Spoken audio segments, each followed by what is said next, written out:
Meets this morning to receive testimony on the posture of U.S. Central Command and Africa Command. We're pleased to welcome our witnesses, General Votel and General Waldhauser. We thank each of you for your decades of distinguished service and for your leadership of our men and women in uniform.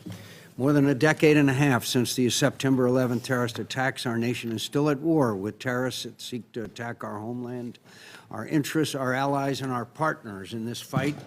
Our military service members are doing everything we ask of them, from North Africa to the Middle East to South Asia. Thanks to their tremendous talent and dedication, we have made important tactical and operational progress. Our military has gradually eroded ISIS's territorial control and removed key personnel from the battlefield. ISIS has been expelled from its Libyan stronghold in Sirte, and I am confident that soon the same will be true in Mosul and Raqqa. Our military has kept up the pressure on terrorists operating in countries like Yemen and Somalia. And in Afghanistan, we've kept al-Qaeda on the run and helped our Afghan partners hold the line against renewed Taliban assaults. But much to the frustration of the American people, this hard-won tactical progress has not led to enduring strategic gains. In fact, the sad reality is America's strategic position in the Middle East is weaker today than it was 8 years ago, and the positions of Vladimir Putin's Russia and Iranian regime and its terrorist proxies have improved. This is not a military failure. Instead, it is a failure of strategy, a failure of policy, and most of all, a failure of leadership. The fact is, for at least the last 8 years, we have tried to isolate the fight against terrorism from its geopolitical context. Or as General Mattis put it 2 years ago, we've been living in a, quote, strategy-free environment, unquote, for quite some time. The result is that we have failed to address and at times exacerbated the underlying conflict, the struggles for power and sectarian identity now raging across the Middle East. We've been unable or unwilling to either ask or answer basic questions about American policy in the region. We've been reluctant to act, and when compelled to do so, we have pursued only the most limited and incremental actions. We are fighting ISIS in Syria, but ignoring the Syrian civil war that was its genesis and fuels it to this day. We're fighting ISIS in Iraq, but failing to address the growing influence of Iran. We're fighting al-Qaeda in Afghanistan, but pretending the Taliban is no longer our problem. We're fighting al-Qaeda in the Arabian Peninsula and Yemen, but refraining from confronting the threat posed by Iran's Houthi proxies. In short, we're treating the symptoms and ignoring the disease, and we should not be surprised at the results. A Middle East aflame, America's influence squandered, America's adversaries emboldened, America's friends disheartened, and America's policy options narrowed and worsened. This is the unfortunate inheritance of the new administration. Yet as difficult and complex as our challenges are in the Middle East, we have an opportunity to chart a new and different course. Seizing this opportunity will require more than just a plan for the accelerated defeat of ISIS. We have to raise our sights, look beyond the tactical and operational fight, and start answering some basic but difficult strategic questions. What enduring objectives do we hope to achieve across the Middle East? How will we achieve those goals, and on what timeline, and at what cost? In Iraq, Mosul will be retaken eventually, but that will only likely reignite the battle for the future of Iraq, a battle in which we have an important stake. What is America's policy and strategy to deal with the problems that lie ahead? Combating the malign influence of Iran and its militias, addressing the future of the Kurds and their place in Iraq, and attenuating the disenfranchisement of Sunni Iraqis that give rise to ISIS in the first place. Likewise in Syria. I believe Raqqa will eventually be liberated, but the closer we come to that day, the more it becomes clear that we cannot avoid difficult questions about Syria any longer. What is America's policy and strategy concerning a political transition in Syria, the future of Assad and his regime, the fate of the Kurds in Syria, and the influence of extremist forces from Sunni terrorists to Iranian-backed militias? In short, what is America's vision of an end state in Syria? In Libya, the ISIS stronghold in Sirte has been degraded, but what remains is a divided nation littered with independent militias, flooded with arms, and searching in vain for legitimate governance and political unity. What is America's policy and strategy for addressing these conditions, which, unless confronted, will make Libya fertile ground for extremism and anti-Western terrorism? In Afghanistan, we have settled for a strategy of don't lose, and the result is that last month, General Nicholson testified before this committee that this war is now in a stalemate after 15 years of fighting. After 15 years of fighting, we're in a stalemate.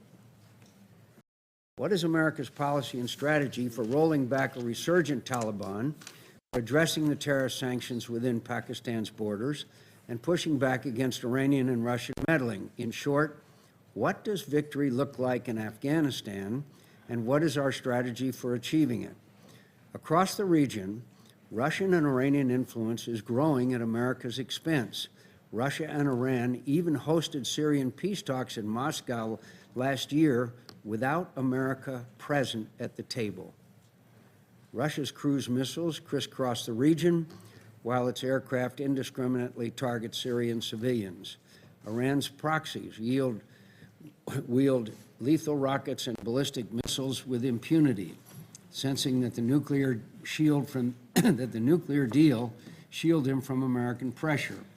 What is America's policy and strategy to counter Russian and Iranian malign influence that often manifests itself below the threshold of open conflict? How do we restore the trust of our regional allies and partners and convince them to forego hedging strategies that only add to uncertainty and instability? These are the major policy and strategy questions hanging in the balance.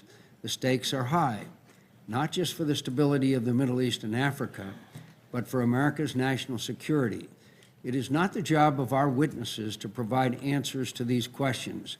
That is the job of the President, his administration, and the Congress.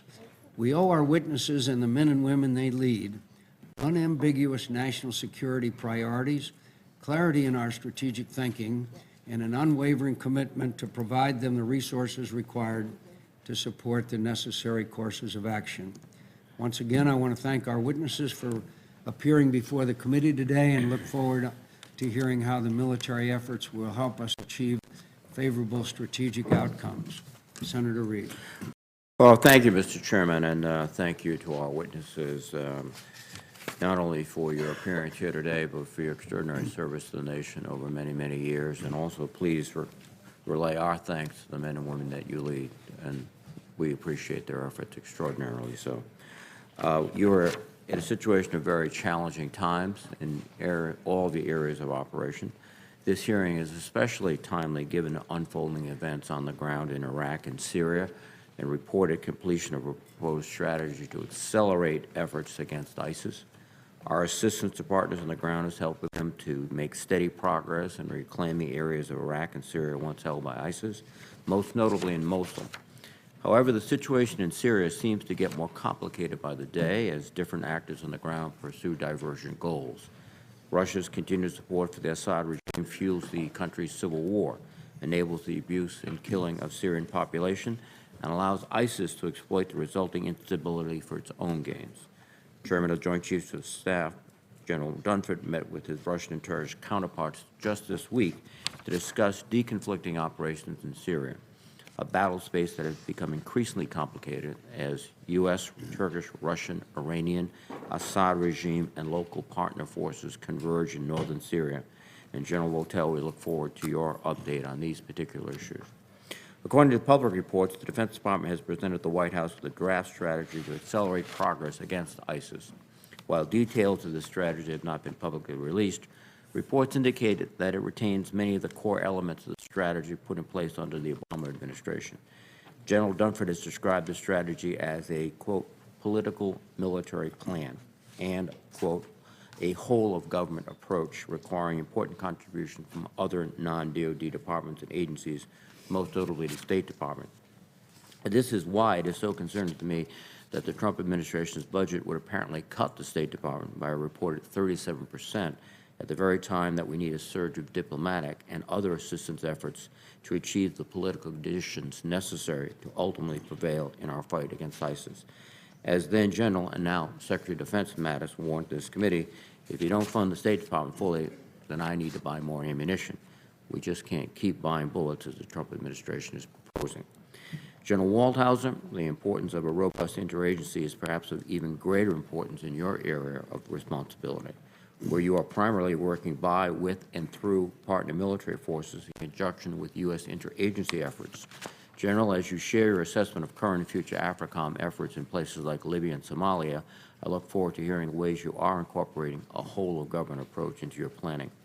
Such incorporation is particularly important in places like these, where conflict resolution will ultimately rely less on the military toolkit and more on generating the proper political conditions to sustain and build upon security gains. Turning back to the CENTCOM AOR, over the last few years, there has been a persistent focus on Iran's nuclear program, and appropriately so. We passed the one-year anniversary of the implementation of the Joint Comprehensive Plan of Action, or JCPOA, in January, and Iran appears to be living up to its commitments under this agreement. However, the JCPOA only addresses one facet of the challenge posed by Iran. Its destabilizing activities in the region, ballistic missile development efforts, and unprofessional and dangerous behavior in the maritime environment continue. Sanctions related to Iran's nuclear program were successful because of the extraordinary unity within the international community. We must approach the remaining challenges in a similar way if we are to be successful in changing Iran's behavior. Any new sanctions must be carefully applied in concert with our international partners so that we do not give Iran a pretext to withdraw from the JCPOA and risk reversing the progress that has been made on limiting their nuclear ambitions. Last month, as the Chairman indicated, General Mick Nicholson, Commander of Resolute Support in U.S. Forces Afghanistan, testified that despite significant security gains and political efforts, Afghanistan is currently facing a stalemate. Further complicating the security landscape are the range of external actors, including Iran, Russia, and Pakistan, who seem intent upon interfering with the stability in Afghanistan. It was General Nicholson's assessment that increased troop levels for the NATO Train, Advise, and Assist mission, as well as the continued growth in the size and capability of the Afghan Air Force, will be necessary to break the stalemate.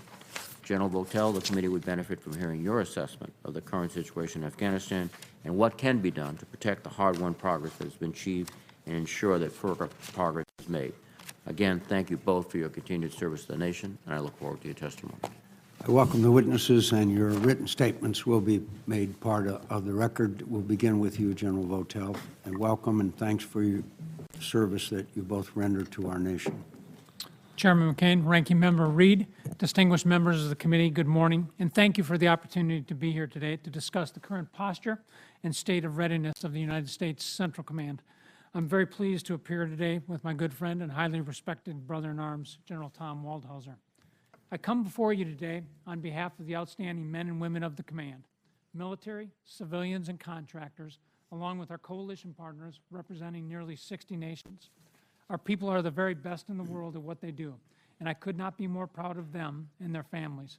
Without question, they are the strength of our Central Command team. I've been in command of CENTCOM for about a year now. It has been an incredibly busy and productive period. Over the past 12 months, we have dealt with a number of significant challenges in Iraq and Syria, Afghanistan, Pakistan, Yemen, Egypt and the Sinai, the Bab el-Mandeb Strait, and elsewhere throughout our area of responsibility. We are making progress in many areas, but as you know, there is much left, there's much work that remains. We are also dealing with a range of malign activities perpetrated by Iran and its proxies operating in the region. It is my view that Iran poses the greatest long-term threat to stability for this part of the world. Generally speaking, the central region remains a highly complex area, widely characterized by pervasive instability and conflict. The fragile security environments, which reflect a variety of contributing factors, including heightened ethno-sectarian tensions, economic uncertainty, weak or corrupt governance, civil wars, and humanitarian crises, are exploited by violent extremist organizations and terrorist groups such as al-Qaeda and ISIS. These groups have clearly indicated their desire and intent to attack the U.S. homeland, our interests abroad, and the interests of our partners and allies. At the same time, The Central region is increasingly crowded with external nation-states, such as Russia and China, and they are pursuing their own interests and attempting to shift alliances. The point that I would emphasize to you is this, that while there may be other more strategic or consequential threats or regions in the world today, the Central region has come to represent the nexus for many of the security challenges our nation faces. And most importantly, the threats in this region continue to pose the most direct threat to the U.S. homeland and the global economy. Thus, it must remain a priority and be resourced and supported accordingly.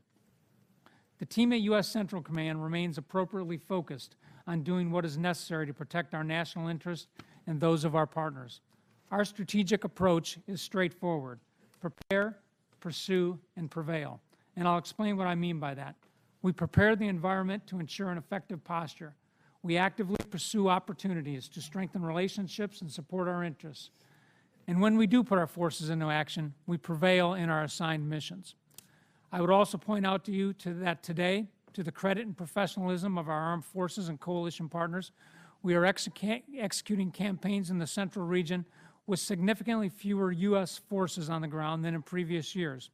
As you are seeing clearly demonstrated in Iraq and Syria, Afghanistan, Yemen, and elsewhere throughout our area of responsibility, we have adopted a by, with, and through approach that places a heavy reliance on indigenous forces. While this approach does present some challenges and can be more time-consuming, it is proving effective and is likely to pay significant dividends going forward.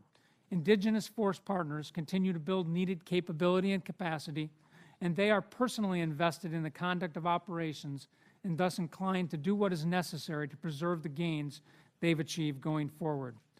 We also have a vested interest in ensuring increased stability and security in the strategically important Central region. To this end, I will close by highlighting 3 areas where I do believe if we apply the appropriate amount of energy and effort, we can and will have a lasting impact in this part of the world. First, we must restore trust with our partners in the region, while at the same time maintaining the strong trust of our leadership here in Washington. The fact is, we cannot surge trust in times of crisis, and we must do what is necessary now to assure our partners of our commitment and our staying power. Second, we must link our military objectives and campaigns as closely as possible to our policy objectives and our other instruments of national power. In other words, we must align our military objectives and our soft power capability with desired national and regional strategic end states, recognizing that if we don't do this, we risk creating space for our adversaries to achieve their strategic aims. Finally, we must make sure that we are postured for purpose in the region. We must have credible, ready, and present force coupled with foreign military sales and foreign military financing programs that serve to build and shape partner nations' capability in a timely and effective fashion. Ours is a challenging and important mission. Much is at stake today in the Central region. We recognize this fact, and I assure you that the CENTCOM team stands ready and willing to do what is necessary to protect our national interests and the interests of our allies and partners. Let me close by thanking the committee for the strong support that you continue to provide to the world-class team at United States Central Command, and particularly to our forces located forward in the region. As I said at the outset, the 80,000-plus soldiers, sailors, airmen, Marines, Coast Guardsmen, and civilians that make up the command are truly the very best in the world at what they do, and I could not be more proud of them and their families. I know that you are proud of them as well. Thank you again, and I look forward to answering your questions. Thank you. General Waldhauser. Thank you, Mr. Chairman. Chairman McCain, Ranking Member Reed, and distinguished members of the committee, thank you for the opportunity to update you on the activities and efforts of United States Africa Command. I'd also like to say it's an honor for me to sit next to my battle buddy here, General Votel. For the past 9 months, I have been honored to lead the men and women of this geographic combatant command. Africa is an enduring interest for the United States. Small but wise investments in the capability, legitimacy, and accountability of African defense institutions offer disproportionate benefits to America, our allies, the United States, and most importantly, enable African solutions to African problems. Parts of Africa remain a battleground between ideologies, interests, and values. Equality, prosperity, and peace are often pitted against extremism, oppression, and conflict. Today, trans-regional violent extremist organizations on the continent constitute the most direct security threat to the United States. To address this threat, our military strategy articulates a long-term, regionally focused approach for a safe and stable Africa. Specifically, the strategy outlines an Africa in which regional organizations and states are willing and capable partners addressing African security challenges, all while promoting United States interests.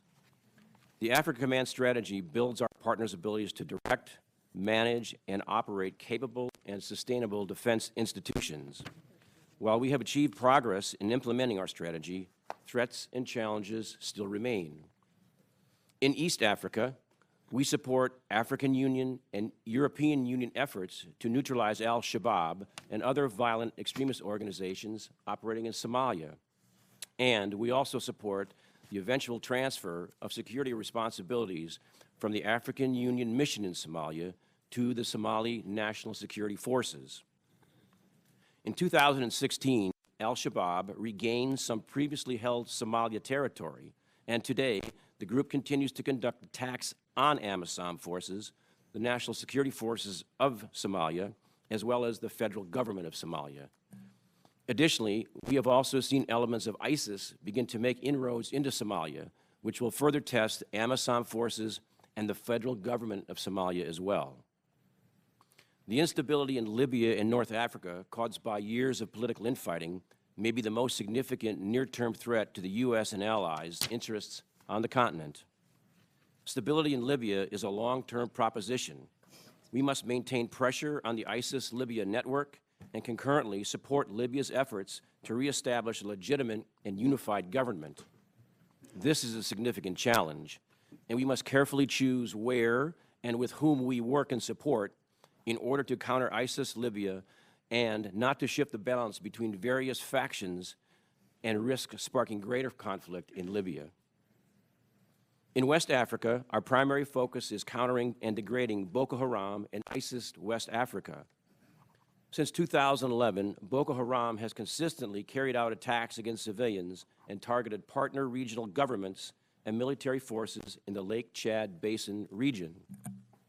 With forces from Benin, Cameroon, Chad, Niger, and Nigeria, we are working with the multinational joint task force located in Niger to enable regional cooperation and expand partner capacity to ensure Boko Haram and ISIS West Africa do not further destabilize the region.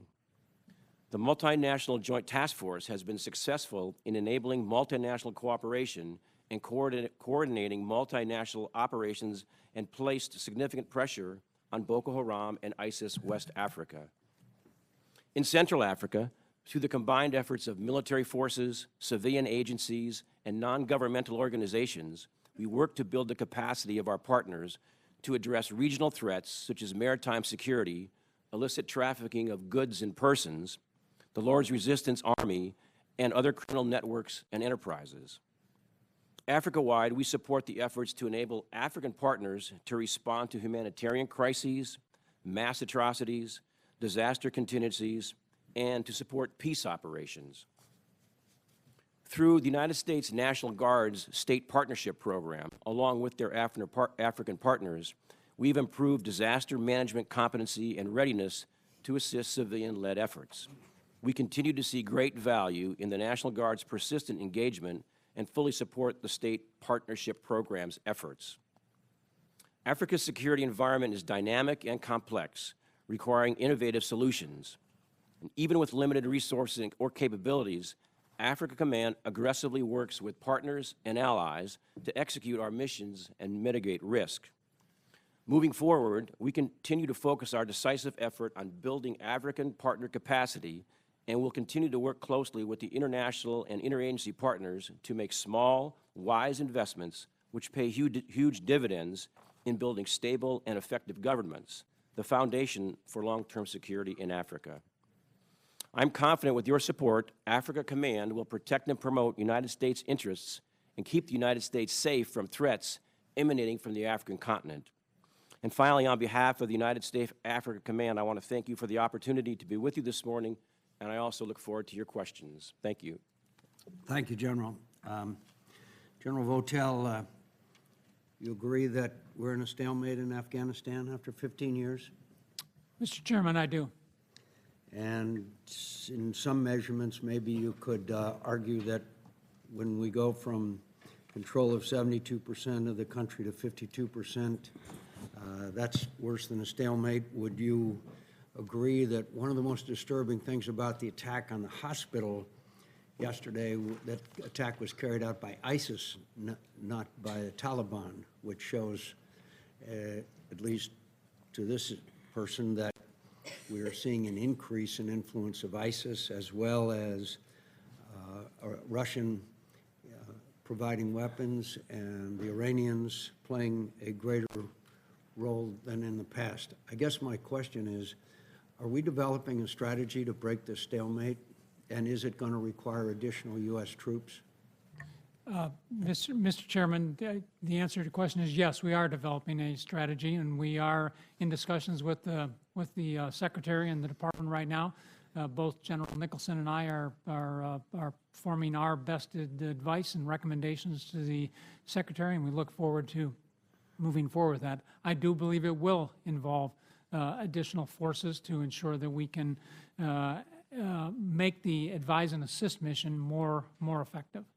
And already you have received a capability on rules of engagement which enhance your abilities to combat the enemy. Is that correct?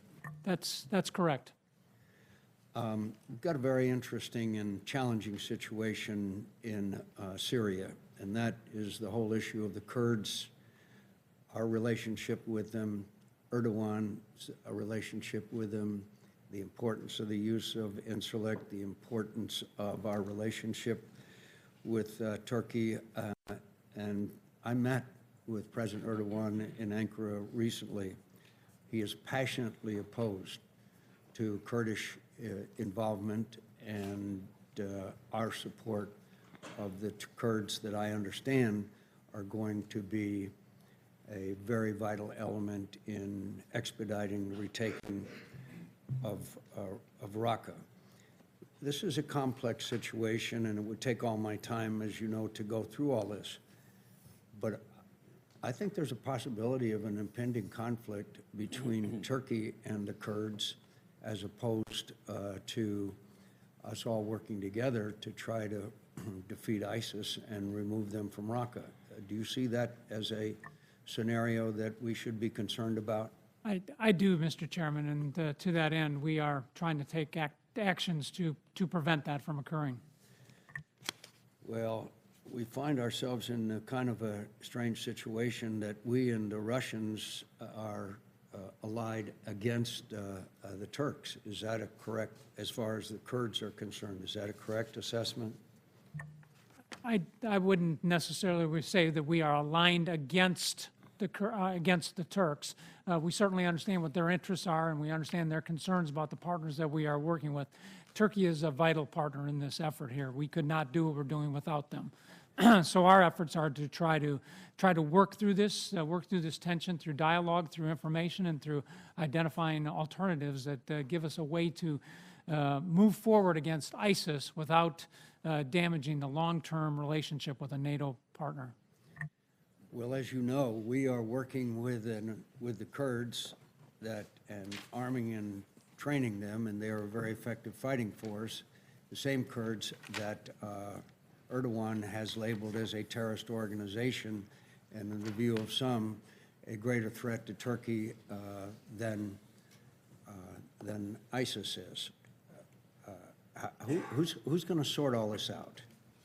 Well, I think there certainly has to be an effort, Mr. Chairman, at the military level, and there has to be an effort at the political level to address this. And so, I'm not sure there's an understanding of how seriously Erdogan views this issue, and I'm not sure we appreciate the importance of the role that Turkey plays in our effort to retake Raqqa, particularly in the use of Incirlik and other activities that require Turkish cooperation. I hope that we can, unless something changes, I foresee a train wreck here.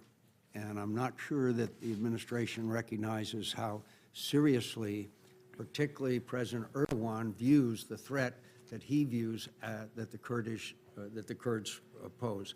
Frankly, finally, General Waldhauser, let's talk about Libya a second. Who's the most powerful influence in Libya today? And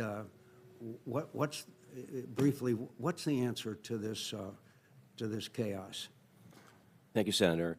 It's difficult to say who's the most powerful partner right now inside Libya. If you took polls, you would see that the Libyan National Army has got great support in the in the east, and the GNA has support in the west. So there needs to be accommodation of those two organizations in order to get to a political solution there. Does it bother you that Haftar has been visiting with the Russians and went out to a Russian carrier, and obviously now the Russians may be assuming a role in Libya that they never had before? It is very concerning, Senator. Haftar has visited, as you said, on the carrier with the Russians. He's also visited in the country of Russia. Also this week is reported in the open press, Siraj from the Government of National Accord has also visited Russia. As is the case with Afghanistan that I mentioned, I hope we will be developing a strategy as regards to Libya, as the volatility of that situation can clearly lead to the rise of ISIS and other extremist organizations, as I know you are well aware, General. Senator Reid. Thank you very much, Mr. Chairman and General Votel. You're now in the process of evaluating the mission and the strategy. And for many years, the mission seemed to be very clear with respect to Syria and to Iraq of degrade and defeat ISIS. Now there are activities, particularly around Manbij, where you are in the process of trying to separate forces. The issue here really is not only defining the mission, but preventing mission creep in terms of starting to find ourselves committed not just to destroying ISIS, but to somehow refereeing a very complicated situation with Russians, Assad forces, anti-Assad forces, Turkish forces, Kurdish forces, and an array of other forces that you can allude to. How are you going to prevent that mission creep, or is there that possibility? Well, thank you, Senator. And yes, I do agree. If we're not careful, we could find ourselves in a different situation. The presence of our forces in Manbij is not new to just the current situation. They have actually been on the ground since Manbij was secured here 6 or 7 months ago. And they are principally there to ensure that ISIS is not able to reestablish itself in the area. And we have undertaken a number of operations in that particular regard. As the situation is currently played out, that is the principal focus of our elements there. They do have the benefit, by virtue of being there, to also provide overwatch and I would add a measure of assurance, not just for our local partners on the ground there, but I would also suggest for our Turkish partners. We understand what their concerns are about undue Kurdish influence in this particular area. So the best way that we can keep an eye on that, I think, is through our well-trained soft forces on the ground. One of the areas I touched upon in my comments was the interagency. And General Waldhauser, can you accomplish your mission in AFRICOM if you don't have rather robust support by State Department and other agencies, including our European allies? The short answer, Senator, is no, we cannot. We work very closely with various agencies, USAID, the State Department, and the like. And I could give numerous examples, if you like, of how we partner with them and how they contribute to development, which is so important in our mission. Thank you. And General Votel, likewise in your office. I absolutely agree. As we go forward in terms of the new strategy that the President is asking for, one point he made was requesting recommendations to changes to any U.S. rules of engagement and other U.S. policy restrictions that exceed the requirements of an international law. My sense is that the requirements and the authorities that the military has asked for is one, they can do the job, but two, they also do things like minimize civilian casualties, provide for an appropriate relationship with the local populations, which helps you rather than hurts you. And is that still the sensitivity that you have? I mean, adherence to the minimum international law might not be the smartest military approach. Well, we conduct all of our operations, of course, in accordance with the law of armed conflict, Right. and we bring our values to the fight wherever we are. I don't think those are particular limitations on us at this particular point. My advice here moving forward has been to ensure that our forces have the operational agility to maintain pressure and sustain our approach of presenting ISIS with multiple dilemmas and really pursuing a military strategy of simultaneous operations to really overwhelm them quickly. And so the preponderance of our discussions and our recommendations really fell within that area. But again, the rules that we've adopted have been based on best military policy, not just adherence to arbitrary rules. We minimize casualties because it has an effect on the population that will hurt our operations. Is that correct? Senator, that is absolutely correct. 750,000 people in the west portion of Mosul, and so we certainly have to conduct our operations with the full knowledge that that's the situation. Again, gentlemen, thank you for your service, and I look forward to continuing these discussions. Thank you. Thank you, Mr. Chairman. General Waldhauser, we just, as you and I discussed in my office, Senator Rounds and I just returned from several areas in your command, and you know, when you stop and look at it, it seems like it's been shorter than that, but it's been 10 years since we started AFRICOM, and AFRICOM the continent used to be divided in 3 different commands. Now, since that time, I think we've had a lot of successes. General Rodriguez, one of your predecessors, said, Africa is an enduring interest to the United States, and its importance will continue to increase as African economies, population, and influence grow. Do you agree with that statement? Senator, I do. And it wasn't long ago when Chuck Wald had the job that you have right now. He talked about the significance of Phase Zero. He actually wrote an article about the Phase Zero campaign. Why is Phase Zero important, and how does it apply to AFRICOM? Could you make any comments about that? Senator, thank you. What I would say to that question is that the ability to engage with the population and have such exercises and engagements with agencies as was previously described, things like education, healthcare, jobs for the significant youth bulge that's in Africa is very, very important. We've got to get at these drivers that make these individuals, young men especially, want to join groups like Al-Shabaab. In order to get that part of the problem, we need to be engaged with education, healthcare, jobs, and the like. And to preclude something from happening, Correct. headed off at the pass, and I would agree with that. We're also in Afghanistan, General Votel, and we met with our service members and, of course, the new president and John Nicholson. And I think maybe we might be, in my opinion, because I might be influenced by the fact that I knew the new president's predecessor, and there's no comparison. It's summing up kind of what General Nicholson said. I'll read this. A need for a long-term coalition commitment to Afghanistan, need for increased coalition forces for training and assisting the Afghan military, the strength and the commitment of the Afghan people who want to take their country back from the insurgents, shifting the focus to winning versus not losing. The high casualty rate among Afghan forces, the increase in territory controlled by the Taliban, the importance of cutting the Taliban's access to financing their operations. Do you pretty much agree with his assessment with what the situation is there? I do, Senator.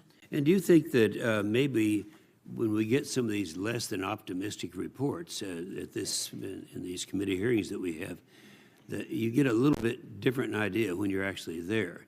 And one of the things that I think we're not factoring in enough would be the President Ghani. And I kind of I'd like to have your idea as to what what a difference that can make. Because I can remember sitting there with his predecessor and then evaluating the situation, what his commitment is right now, and what he really believes his people are going to be able to do.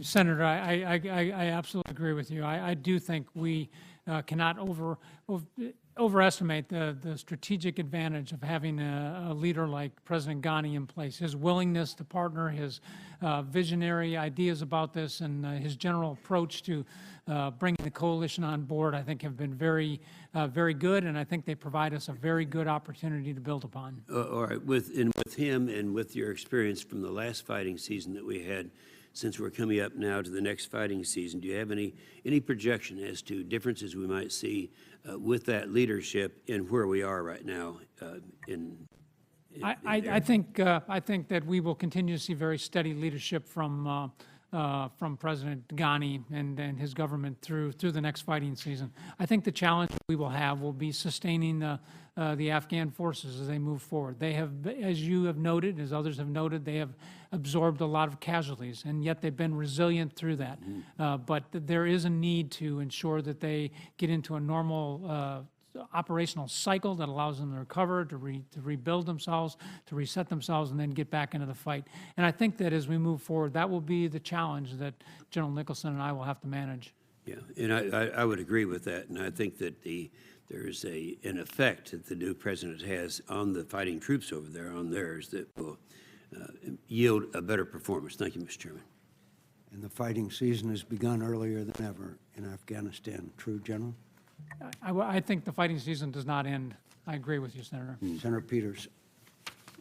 Thank you, Mr. Chairman, and thank you to both of you today for testifying. Appreciate all that you do. You have a very difficult job, and both of you do it with honor, so thank you so much for your service to our country. I represent in Michigan probably the largest Arab American, Muslim American community here in the United States, and had an opportunity just recently to meet with a number of community members at the Islamic Center and heard some great concern from the Yemeni American community as to what they are seeing in Yemen in terms of Saudi Arabian operations, what seems to be indiscriminate bombing, the killing of large numbers of civilians. I think, according to some estimates, over close to 4,000 civilians have been killed in Yemen by Saudi Arabian-led air campaign, which appears to them as indiscriminate, and according to them, it does great damage to the United States. People see those Saudi attacks as related to the United States, and has been increasing recruitment for folks who want to do harm to the United States because of the actions that are being undertaken by the Saudi Arabians. So if you could comment, General Votel, a little bit about what is happening there to us, and what do you assess the cause of the large number of civilian casualties that we're seeing in Yemen, and what can we do to reduce that? I attribute, thank you for the question, Senator. I attribute those types of situations more to the competence of the forces that are operating there and their ability to properly target. As you are aware, we do not provide intelligence for those things. We do not make decisions for them. But yet we have a relationship with Saudi Arabia. And at my level and at levels below me, my air commander, a variety of subordinate commanders, we have engaged with our leaders, with our partner leaders in Saudi Arabia, to talk to them about the effects of this and to provide opportunities for them to learn from our experience in terms of this and improve their capabilities in this particular regard. And I think they have done that. In addition, I personally have reached out and talked to my counterpart about the importance of reaching out to international organizations like the ICRC, Doctors Without Borders, who also operate in these areas, and ask that they establish relationships and begin a discussion with between the Saudi Arabian government and Ministry of Defense and these particular organizations, so we can better understand what's happening on the ground and we can begin to work through this. And I'm very happy to tell you that is taking place now. So you would characterize this as a training issue as opposed to some other factor that's causing for it? I don't attribute it to deliberate decisions to target civilians. I attribute it to a growing need to develop a better and more precise targeting process for their operations. And are we able to assist them in that?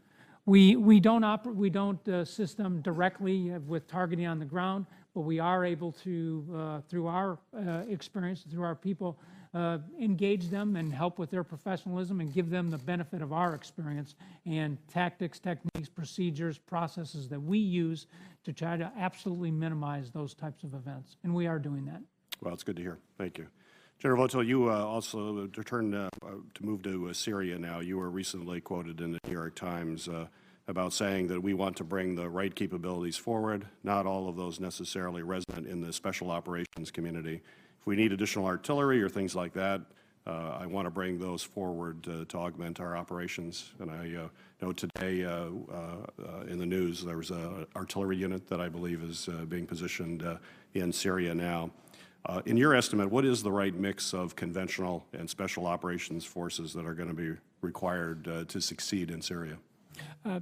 Senator, I'm not sure I can give you an exact percentage-wise mix of this, but what I can tell you is that the way that we operate today with our special operations forces and unique capabilities they bring, through our experience in the last 15 or 16 years, we have become very comfortable and capable of operating together.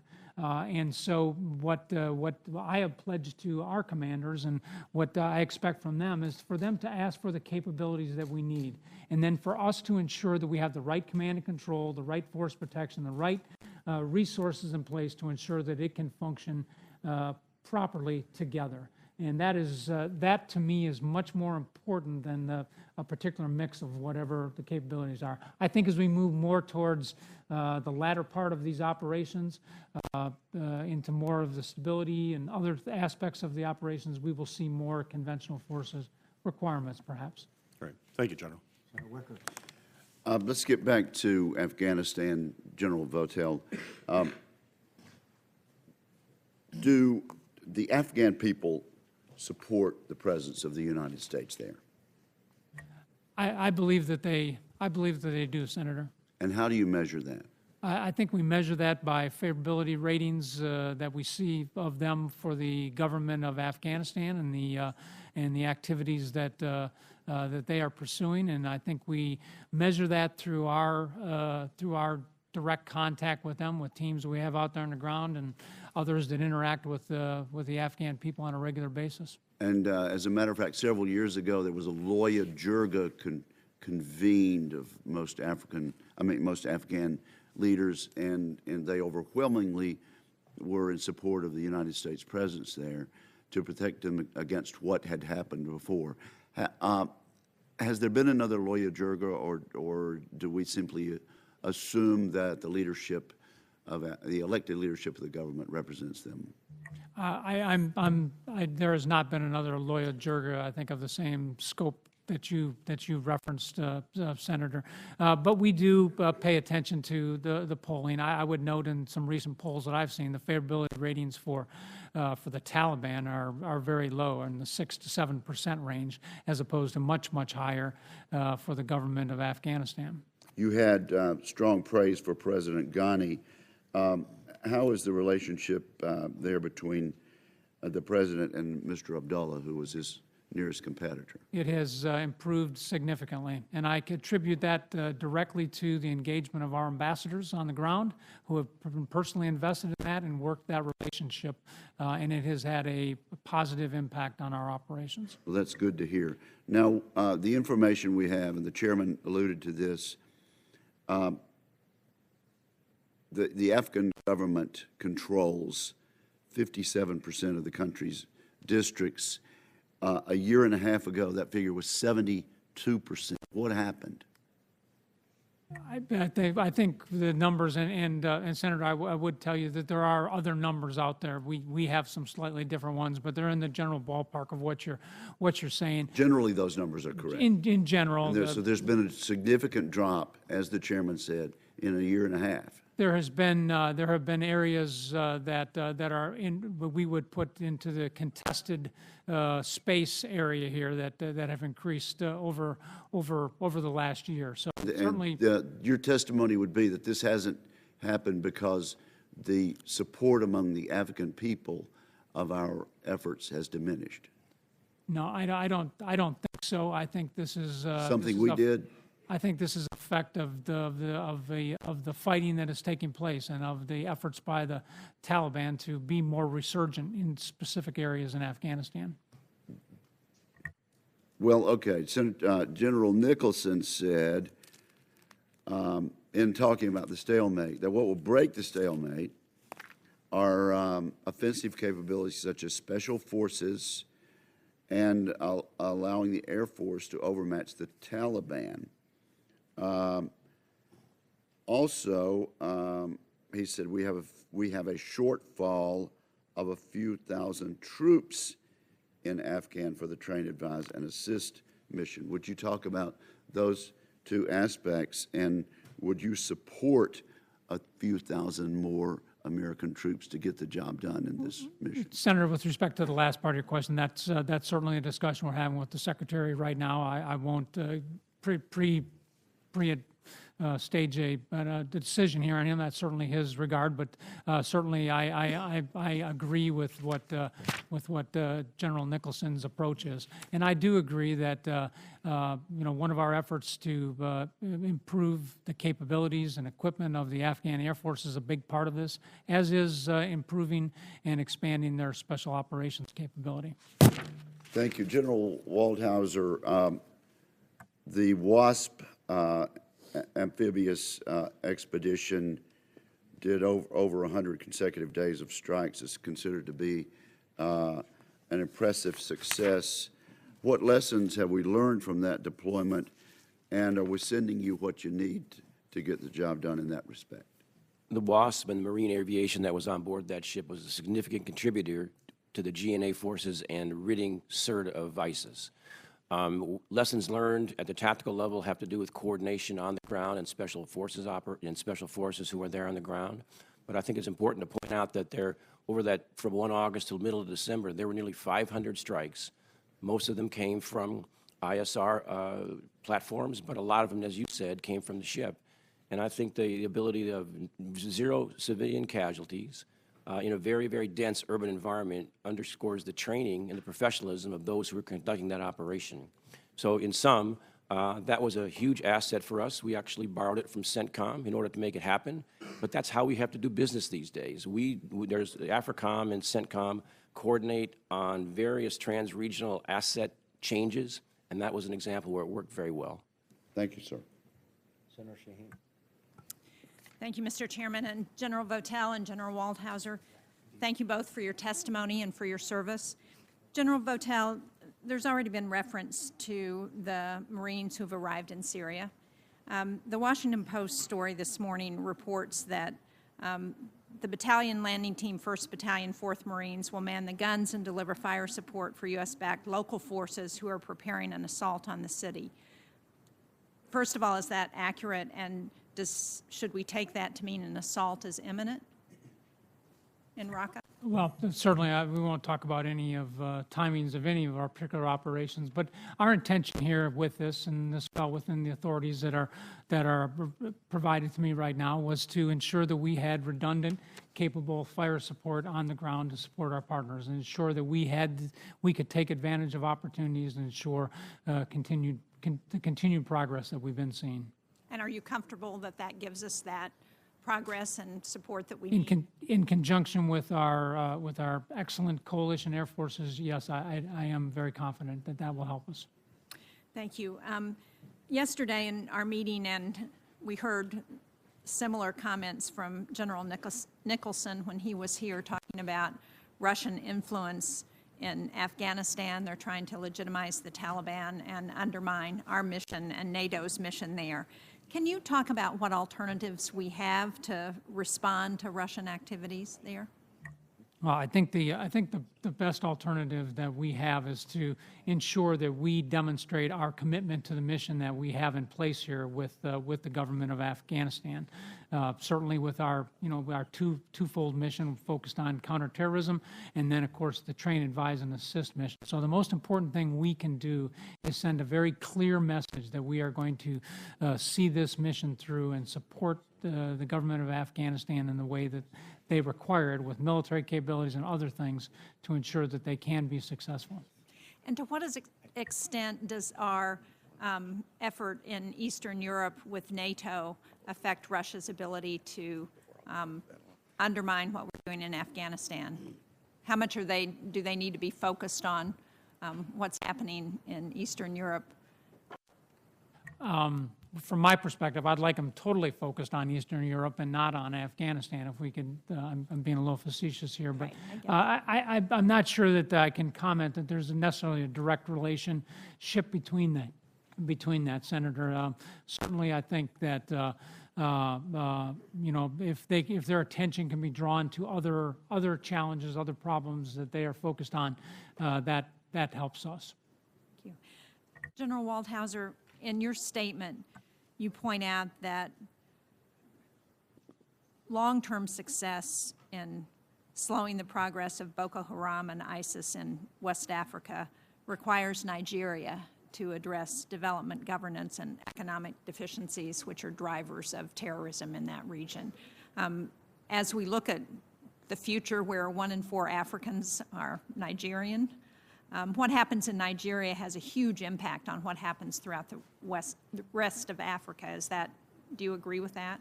I most definitely do. With 182 million people in that country, it's the 7th largest country in the world. What happens there has a significant impact, not only on the continent, but it could be in Europe and the United States as well. And to what extent do we feel like they are addressing the threat from Boko Haram and also addressing those deficiencies that have existed there? Senator, 2 weeks ago, I was in Abuja and talked with the acting vice president, and he's very, very aware of the fact that there's still much work that needs to be done in northeastern Nigeria, both with Boko Haram and ISIS West Africa. And I came away from that visit in a positive way, because there have been some human rights issues with the Nigerians, Right. but they are taking that on. I mean, they're making some progress there. But I think the acting vice president, or the acting president, understands there's still a threat. Boko Haram has weakened a bit, but they're still a threat. ISIS West Africa is still there, and they are still a threat. But this Lake Chad Basin Region Task Force has been doing fairly well with at least trying to keep the problem inside the Nigerian borders. And are they working to address the historic divisions between the Christian southern part of the country and the Muslim north? Are there any initiatives underway that help to resolve some of those historic conflicts? Senator, I'm not aware of any per se. I would just say that in my discussions with senior leadership there 2 weeks ago, they have a fairly wide-ranging and overarching strategy of where they want to go, which ultimately will turn over northeastern Nigeria to the police forces. Thank you. Thank you, Mr. Chairman. Thank you, Mr. Chairman. General Votel, since the nuclear deal with Iran was announced, Iran's behavior in the region, its support for terrorism, and its domestic repression, it appears to have gotten worse. Iran wields significant power in Syria, Lebanon, Iraq, and Yemen, and it seeks to destabilize our key allies. What do you see as Iran's goal in the region? Senator, I believe Iran seeks to be the regional hegemon, to be the most influential country in the region.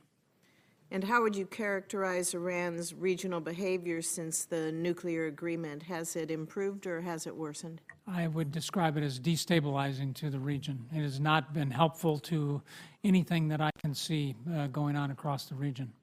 How would you characterize Iran's relationship with Russia in the region?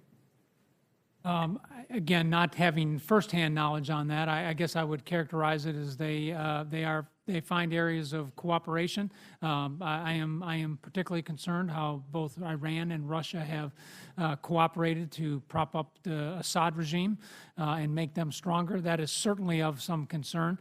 So I do see that level of cooperation being very unhelpful to the things that we are doing across the region. I don't know what the long-term views of each of these countries might be and how that might play out, but it certainly looks like they are taking the opportunity of convenience to join efforts in some regard.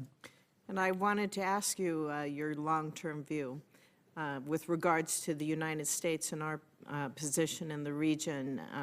First of all, just with Iran's destabilizing activities, but also with their relationship with Russia.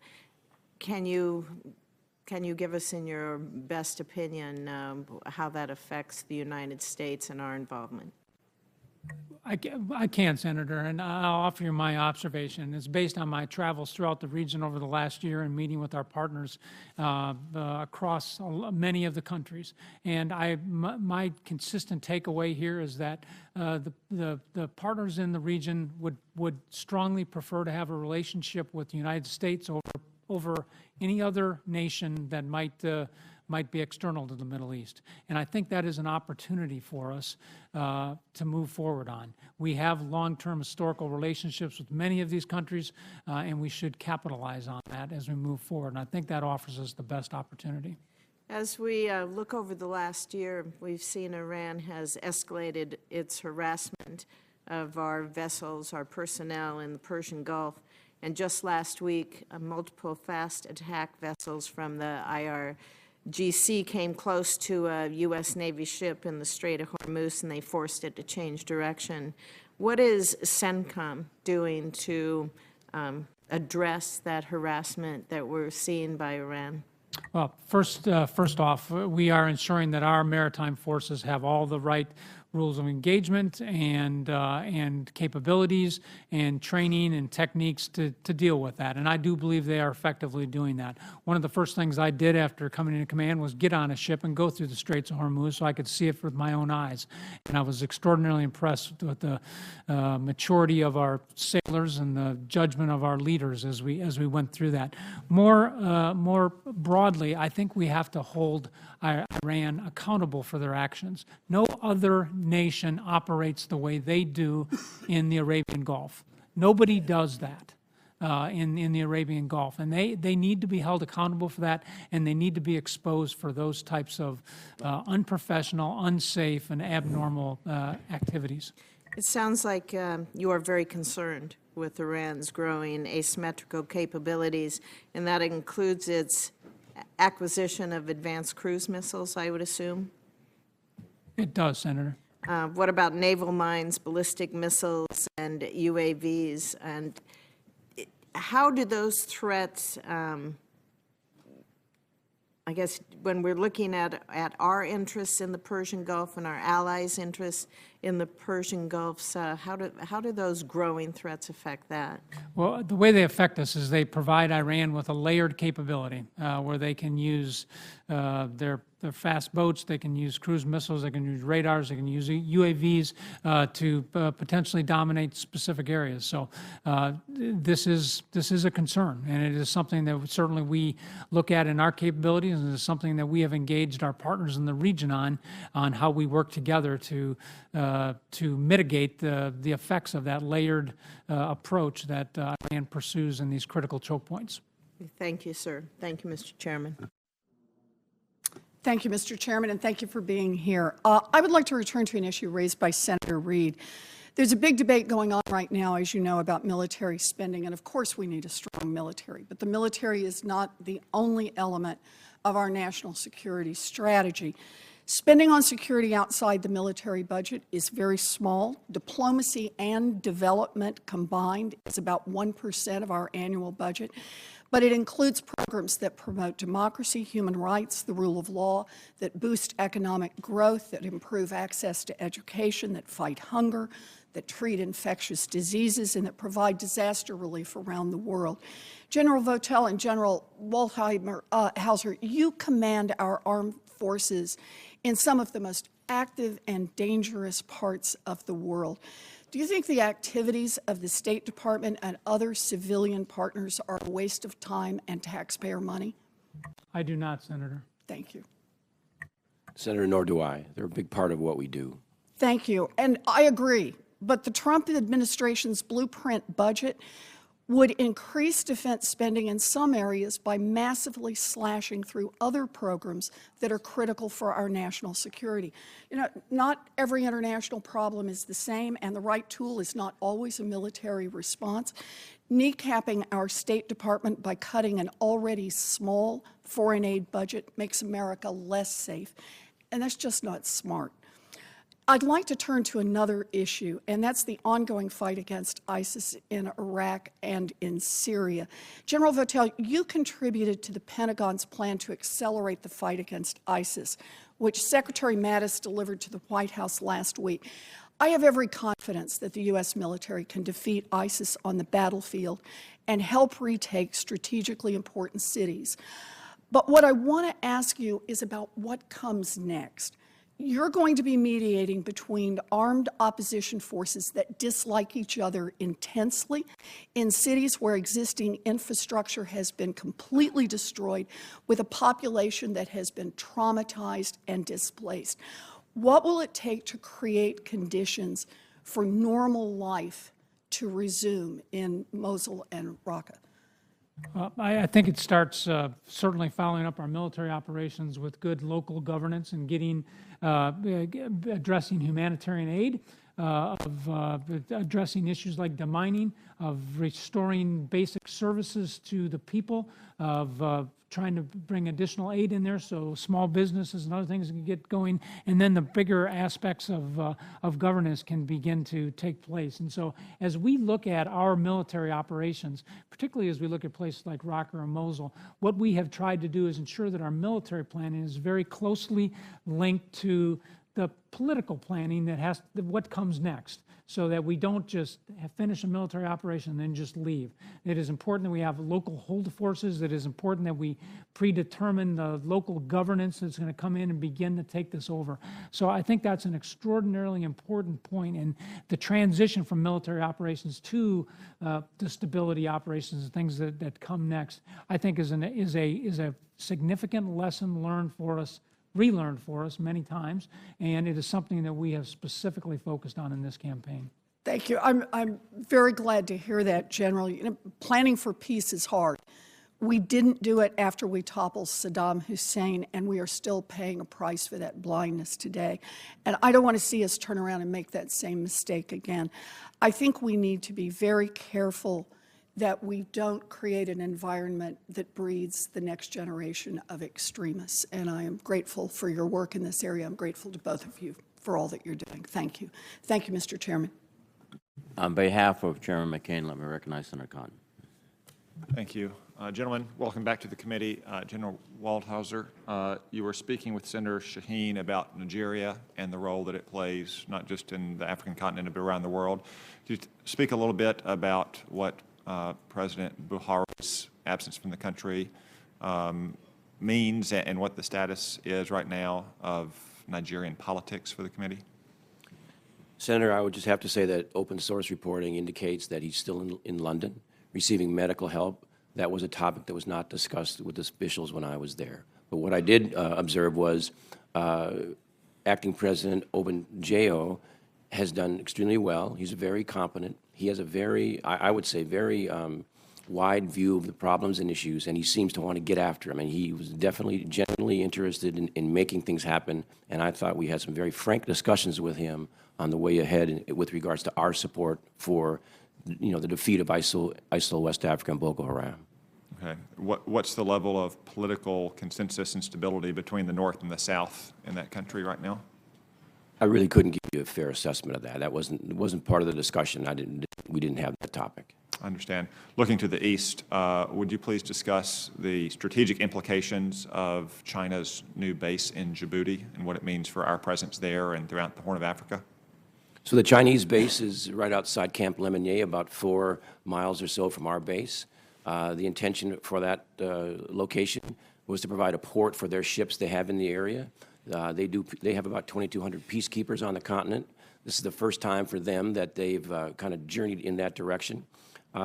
So right now, it's due to be completed later this summer. I would just say the concern that I have from an operational perspective is the operational security when we operate so close to a Chinese base. And the Camp Lemonnier Djibouti area is not only AFRICOM, but CENTCOM uses it, SOCOM uses it, TRANSCOM, EUCOM, and the like. So it's a very strategic location.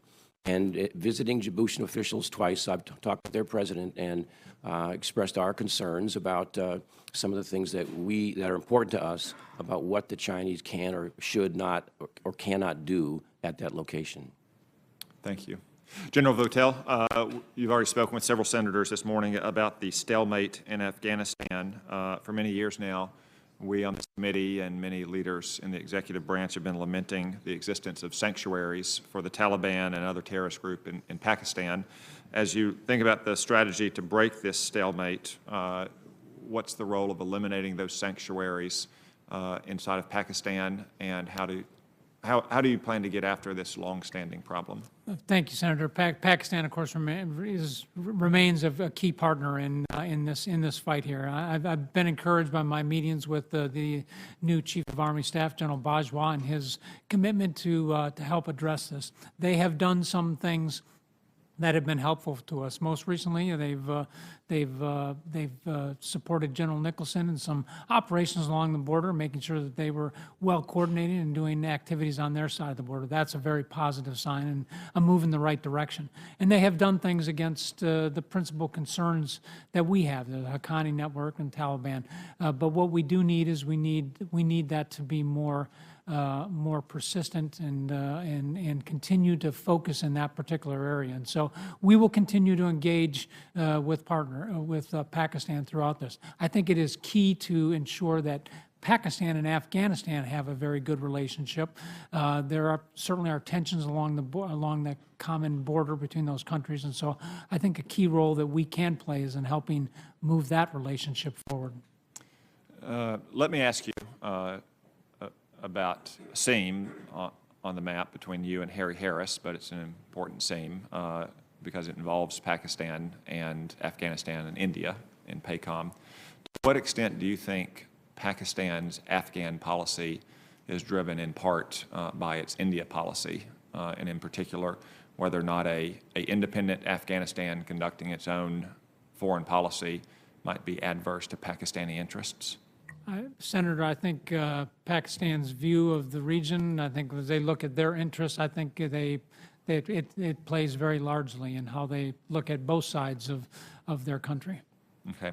One final question. Since the 1970s, Russia's influence throughout the Middle East has been minimal, thanks in large part to the diplomacy of Henry Kissinger and Presidents Nixon and Ford. How would you assess the level of Russia's influence in the region today? Russia is attempting to increase their influence throughout the Middle East, as we've seen in Syria. We've seen them do things, and certainly with our longstanding partner Egypt and others across the region. So it is my view that they are trying to increase their influence in this critical part of the globe. Do you think they've been successful in any of those attempts thus far?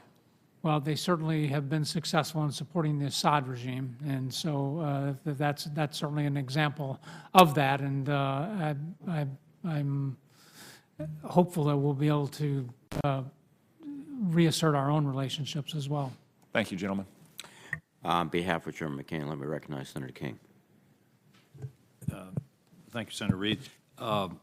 General Votel, let's talk about 4 areas where we're engaged in conflict: Iraq, Syria, Yemen, and Afghanistan. By the way, I want to compliment you on your written statement. It is a primer on the region that I think should be required reading for everyone in this body. It's very well done, very thoughtful, and comprehensive.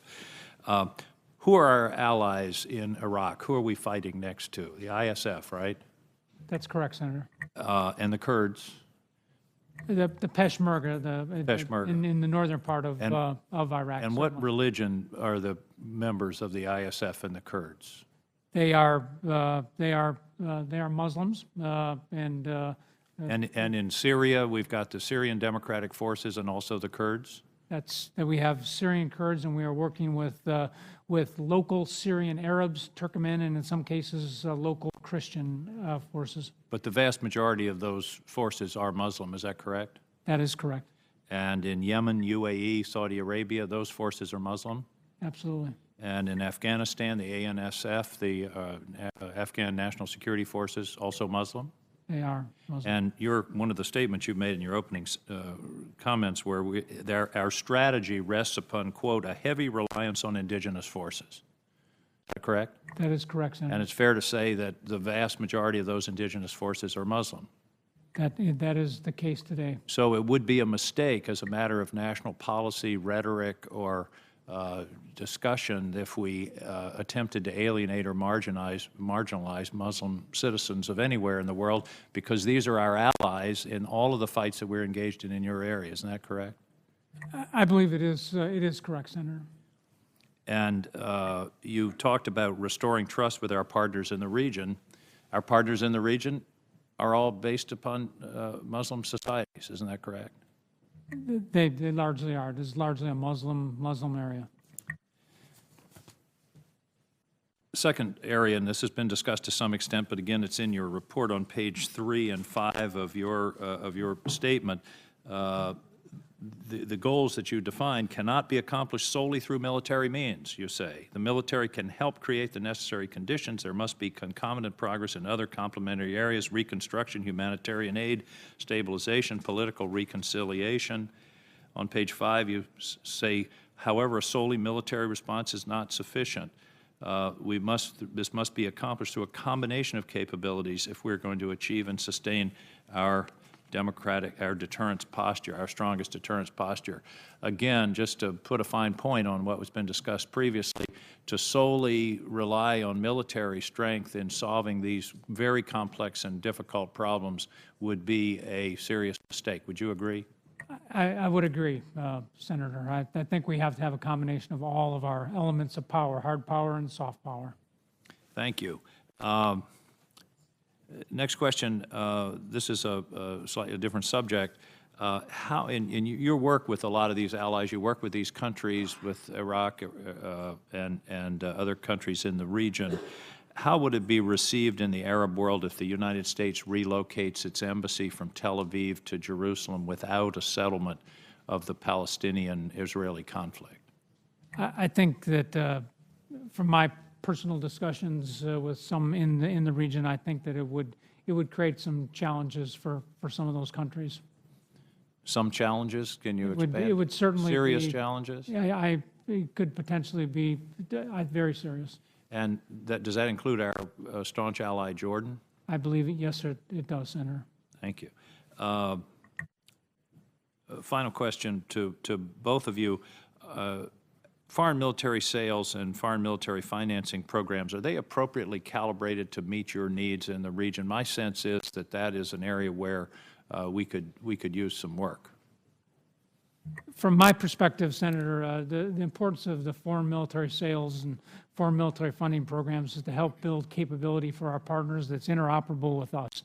They generally want to buy U.S. equipment because it comes along with training, it comes along with sustainment, and it makes them more interoperable with them. I think we have to take a long-term view in terms of this, and I think it is in our interests for our partners in the region to use capabilities that are interoperable with ours. General Waldhauser, in just a few seconds I have left, a quick update on the status of ISIS in Libya. Status in ISIS in Libya is they right now are regrouping. They're in small numbers, small groups. We try to develop the intelligence. But after they left Sirte, we developed intelligence. We bombed them on January 18th, and they were in the southern part of Libya. They've scattered again now. They're in small groups trying to regroup. No longer control Sirte. Correct. No longer control Sirte. They were out of Sirte in the middle of December. Thank you. Thank you, Mr. Chairman. By the way, General Votel, just to complicate things further, Barzani, the leader of the Iraqi Kurds, does not support the KRG, the Syrian Kurds, right?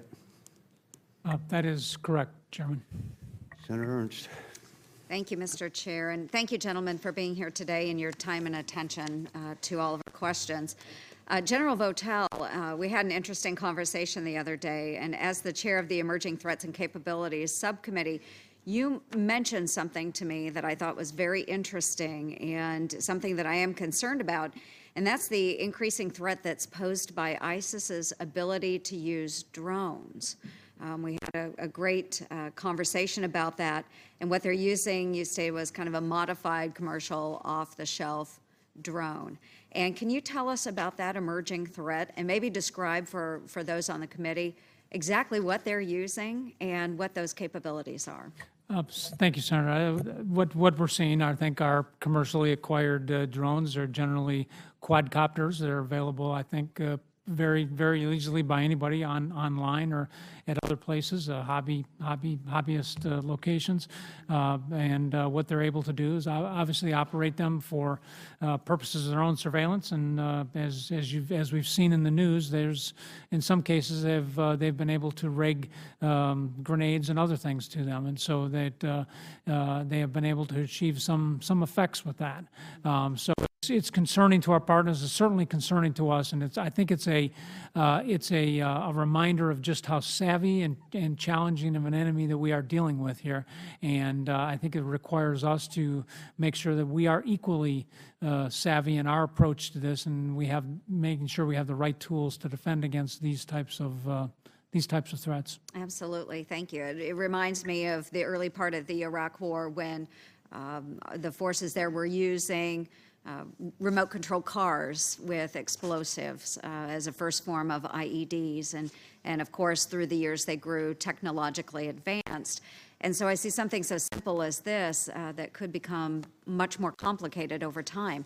Do the Iraqi forces have the capabilities to defeat those drones?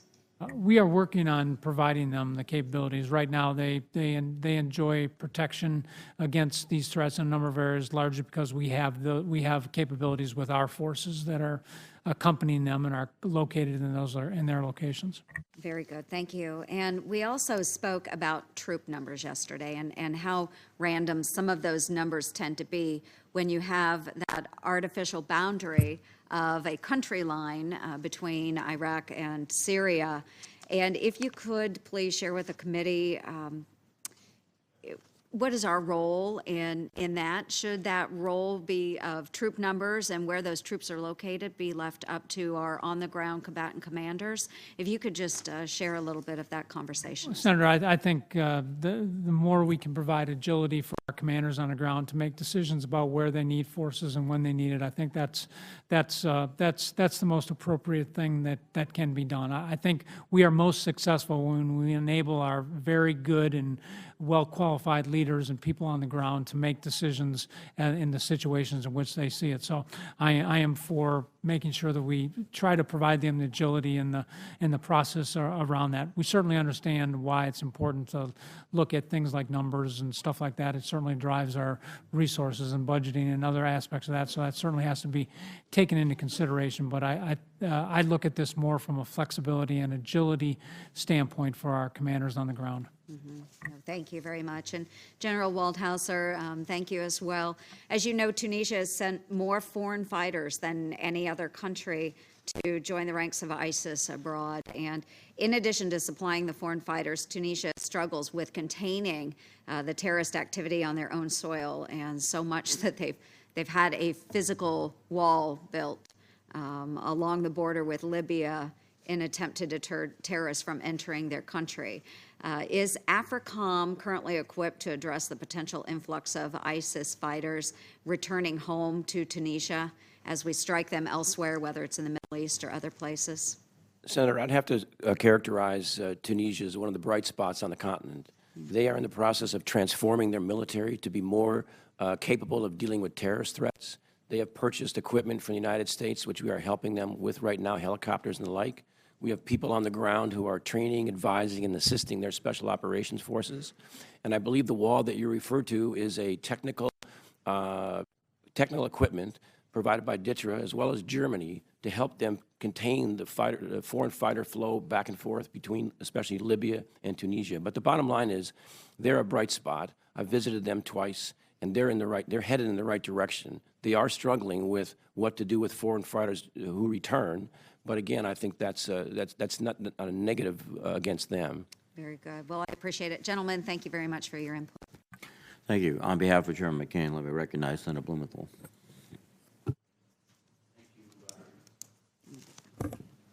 Thank you, Mr. Chairman. I want to thank both of you for your service, and as you did in your testimony, General Votel, the outstanding men and women under both your commands who make us proud and who are doing such great work under your command.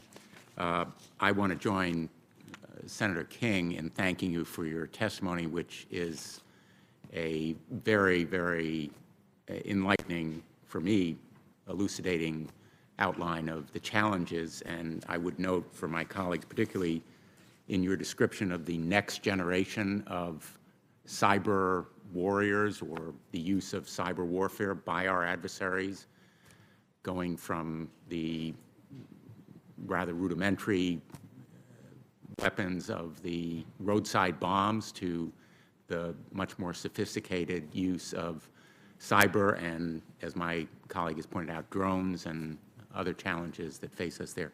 I want to focus on Iran.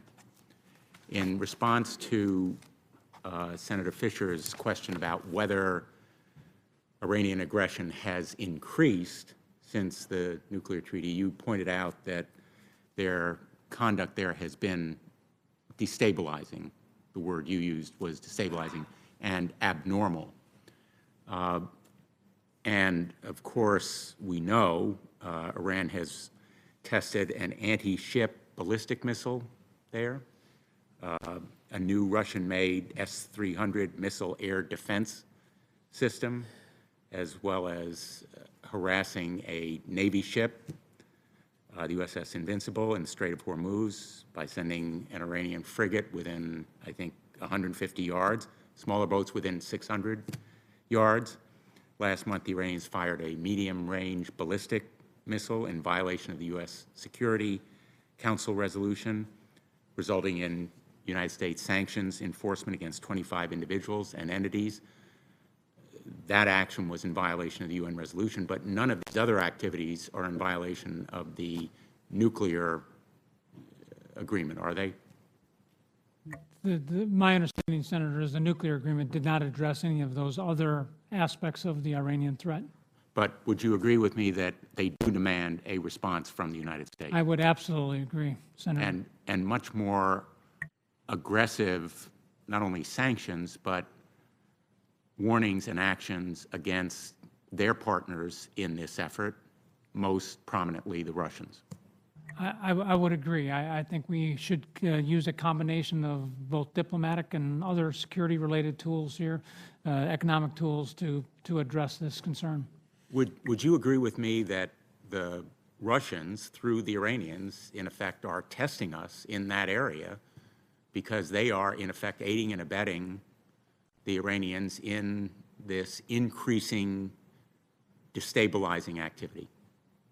Well, I would, Senator, and I would certainly point to a place like Syria, where these two countries have essentially propped up a regime here and made them more capable, more powerful, and kept them from collapsing. So, but when we complain about the Iranians, and all of us probably in this room would agree with you that they are the major destabilizing influence in that area, we're talking as much about the Russians as we are about the Iranians. Senator, in my comments here, I was specifically talking about the Iranian threat. That is the one that we confront with. Certainly, as I mentioned also in my opening statement here, we are concerned about external actors and what their interests are in the region as well, and those can contribute to more destabilizing aspects as well. So I think they have to be addressed. They both have to be addressed. And how would you suggest that we should address the Iranian destabilizing influence of this regime? I think there are a variety of things. I think the most important thing is to work with our regional partners here to ensure that we have a common approach to this. I think in some cases we should look at ways that we can disrupt their activities through a variety of means, not just military means. We have to expose them for the things they're doing. They should be held accountable for those things. And I think we have to contest their revolutionary ideology. And it's not just the United States, but it has to be those in the region. Iran has a role in the region. They have been around for a long period of time. Nobody is trying to make Iran go away, but we are concerned about the destabilizing behavior that they pursue on a regular basis. My time has expired, but this topic is one that I think is profoundly important. I will have some more questions that I hope you and your staff perhaps can answer, and maybe in a a different setting as well. Thank you, Mr. Chairman. Thank you. On behalf of Chairman McCain, let me recognize Senator Perdue. Thank you, Mr. Chairman. It's an honor to be here before you two gentlemen. Thank you for your great careers and what you're doing for our country today. And I hope you'll take this message back to your troops that everything they do over there is not missed on us. I have a question about ISIS. I'd like to talk about General Votel. First of all, I think one of the first things that the President has done is asked for a 30-day review of the current strategy and so forth. Where are we in that process, and what types of things can we expect to see in terms of our strategy there? And I'd like you also to address what is our end game, and can you talk about that today, or should we wait until we see the 30-day review? Senator, I think it's most appropriate for the Secretary, who I believe has presented his findings to the new administration, and I think he's probably the person who is most appropriate to talk about the decisions and end states that will come out of that. Okay, fair enough. With regard to ISIS in the Sinai, right now, Egypt, there are daily efforts there, I think. Can you give us an update on what is being done and what other countries are involved in the fight with ISIS, and give us an order of magnitude of the size of that action in the Sinai? The Egyptians have deployed, several months ago, have deployed forces into the Sinai, and specifically around the area where the multinational force is. That has been helpful. That has helped address a threat that was emerging there, and they are engaged on a regular basis in fighting ISIS in that particular area. Egypt is addressing this. We are helping them in some areas, particularly with some of our expertise in improvised explosive devices. They have asked for that, and so we've been key to help them with that in this particular area. Do we have any troops on the ground in ISIS or in Sinai? We do not have any troops on the ground that are fighting ISIS. We do have troops on the ground in the Sinai that are associated with the multinational force mission. Thank you. General Waldhauser, I want to go back to a question that was earlier asked of you about China's presence in Africa, and particularly the base at Djibouti. Given what Russia's done with Crimea and now at Latakia and at Tortoise, are you concerned that we'll see other activity of base building in Africa? Have you had any other indications of either Russia or China developing permanent positions of presence in that theater? Senator, in 2013, the Chinese laid out a strategic plan of one belt, one road, where they'll have commerce that starts in China, goes down through to Indonesia, Straits of Malacca, across over to Djibouti, up into Europe and back. And that's roughly 60 countries and 40% of the global GDP that goes on in that area. It's all about trade. This is their first endeavor in an overseas base, and it won't be their last. Thank you, sir. I want to ask one more question real quick. I'm about out of time, but in Somalia and Sudan, there's a growing threat that there's a real serious famine that's about to happen if it hadn't already started there. What will that do to the military situation in that area? Well, first of all, Somalia, Senator, this right now is the most pressing issue to the brand new president who was just elected this last month. Right now, there's over 6.2 million individuals who have been affected by it, and it hasn't been, to my knowledge, actually declared a famine yet. But in terms of combating al-Shabaab and the like, movement of people in those large masses has an impact on military operations. But the bottom line in Somalia is right now, and we have counterterrorism operations. We're trying to build up the national security forces. But that famine for the brand new president and this fledgling national government is the biggest thing on their plate. They have to do well in this, because if they can't provide for this famine, then Somalia, who's been without a national government for over 20 years, is going to question what the purpose and what contributions they will make. Thank you, sir. One last real quick question. In Morón, Spain, I was fortunate enough to meet and visit with some of your great Marines there, and they've got a very strong mission. Unfortunately, late last year, they had to move about half of their air assets back to the U.S. for training. Can you talk about readiness with regard to their mission in Africa? Senator, the impact right now is really capacity for us. So we've had to kind of center their activity mostly on Western Africa.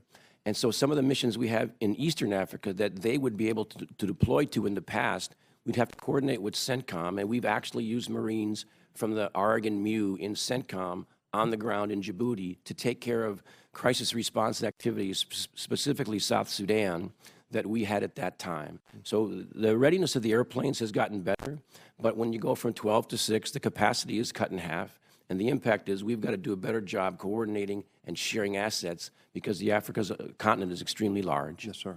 Thank you. Thank you both. Thank you, Mr. Chairman. Thank you both for your service. We are so grateful for your hard work. General Votel, as we move forward in Mosul and some of the ISIS fighters head out, what efforts do we have in place to try to capture them before they head to Raqqa or to other areas, or where are they heading out to? Well, Senator, thank you for the question. Our intention, of course, is to prevent them from getting out. And so the first part of all of our operations is to isolate the areas where our attacks are taking place by our partners, where we're bringing our enabling capabilities, so that we don't let anybody get out or get in. Being a desert, this is obviously a very porous area, so there probably are some that get out. I think they are generally moving into the middle of the Euphrates River Valley, which is a location that is excuse me, equidistant between Mosul and Raqqa. A while ago, we were just outside Haditha in Anbar province, meeting with the Iraqi leaders there, and I just wanted to follow up to, at that time, they were close to starvation for a lot of their citizens. It was extremely difficult for all of their families. Where are we now in terms of solidifying Haditha, Fallujah, Ramadi, those areas, and are they working with us and with the central government? Senator, they are, and we are making progress with the humanitarian aid and the needs of the people out in all of those areas. And this, I think, is an area that we have to pay particular attention to as we move forward into, particularly in the large urban areas, is that our military operations planning for those has to be done in conjunction with humanitarian aid planning and providing for the needs of the people that will be left behind. So I think this is a key aspect for us. As we head toward Raqqa, we've seen that Marines have come in. Are you getting everything that you need in terms of equipment, manpower, all of those things to take Raqqa back? We are, Senator, and I'm certainly in discussions with the Secretary about what we might need going forward. Because I think our feeling is we don't want to not get this done as soon as possible because we didn't provide you with the necessary equipment, necessary personnel. As we look at Raqqa and moving forward, obviously there's a lot of complication with the Turks and with others. How are all those pieces coming together for you? Well, as you know, Senator, this is an extraordinarily complex area here, and so we're trying to work with an indigenous force that has tensions with a NATO ally, and so. That's not an easy situation to move through, but I think the way we are addressing it is in the right way. We are being as transparent as we can. We are providing information. We are looking for options on a day-to-day basis to ensure we can mitigate and minimize the tension that exists in this area. So I won't try to tell you that there's an easy way through all this complexity. There's not. It's going to take a lot of hard work. It's going to take military work. It's going to take diplomatic work as we move forward. And I do believe that is the approach that we're taking, and I think that ultimately it will help. It will work for us. I was going to follow up. You were kind enough to come by my office to follow up and say, I think your idea of complete transparency, here's what we're doing, here's what we're working on, here's how we plan to do it, and to try to cooperate as much as we can with other countries, but to tell them this is the plan and this is where we're going, seems to make a lot of sense to me.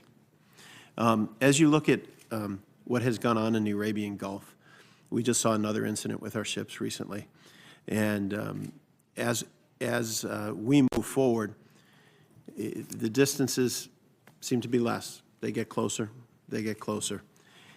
Do we have a plan ready to go where at some point we say, you've crossed the red line, and if they continue, that we take appropriate action.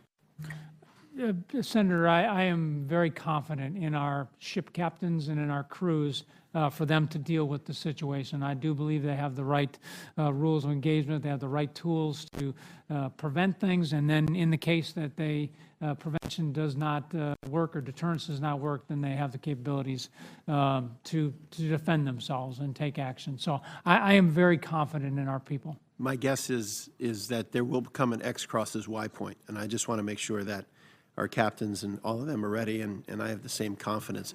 General Waldhauser, as you look at your area of command, what do you see as our biggest challenge right now that you are dealing with?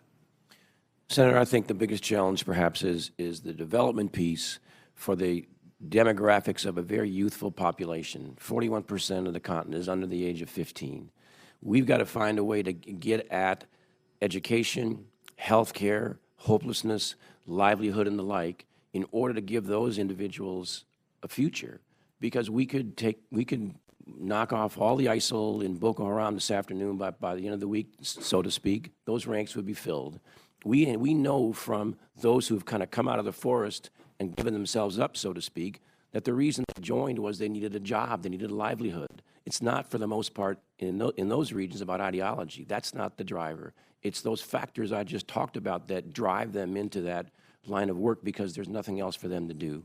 So I think the youth bulge and the demographics and providing a development and a way ahead for those youth are very, very important. So we can't fight our way out of it. What we have to do is try to give them hope and dignity and purpose, I guess. Exactly. I mean, I'm not the first. Many people, especially those in uniform, have said we can't kill our way to victory here. And this is about the long-term investment in capacity building, because at the end of the day, that's what's going to try to help solve the problem, especially on the African continent. Thank you. Thank you both for your service. Thank you, Mr. Chairman. Thank you, Mr. Chairman. General Votel, thank you for spending the time with me in my office this week. And General Waldhauser, welcome to the committee. Thank you both for your service.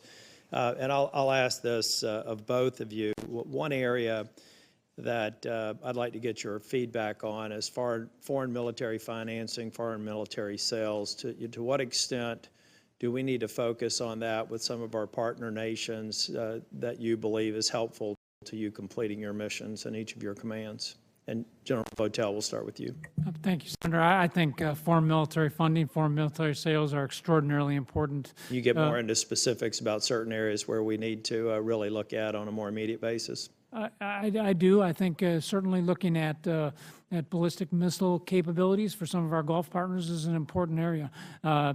Certainly some of the aircraft programs out there, there's a great desire to have U.S. programs in many of these countries, and those are certainly areas where we have to pay strong attention. What sort of capabilities in Egypt? Senator Perdue asked you questions about the Sinai and the increasing threat in that region because of the consolidation of ISIS and other entities. What kinds of things would be helpful in particular to Egypt in that area? Well, certainly the suite of counter improvised explosive device equipment we have out there, running from jammers to protected vehicles and a variety of things in between, I think would be extraordinarily helpful to them. Do you have any specifics? And General Waldhauser, I want to go to you with the same line of questioning, but any specific things that you should that you can provide us, any specific areas where we need to take a look at and maybe get back to where we're helping build that partnership with Egypt? So Senator, we do, and with your permission, we'll look for an opportunity to come and talk with you specifically about that, so we can get into some detail about what we think would be most useful for Egypt and in fact for other partners across the region. Thank you. And General Waldhauser, same line of question. Thank you, Senator. Interestingly, in Africa, the foreign military sales is a very interesting choice. Many of the countries that deal with are not financially in good shape, and consequently, the ability to pay and the ability to fund for long-term parts blocks behind that is a difficult task.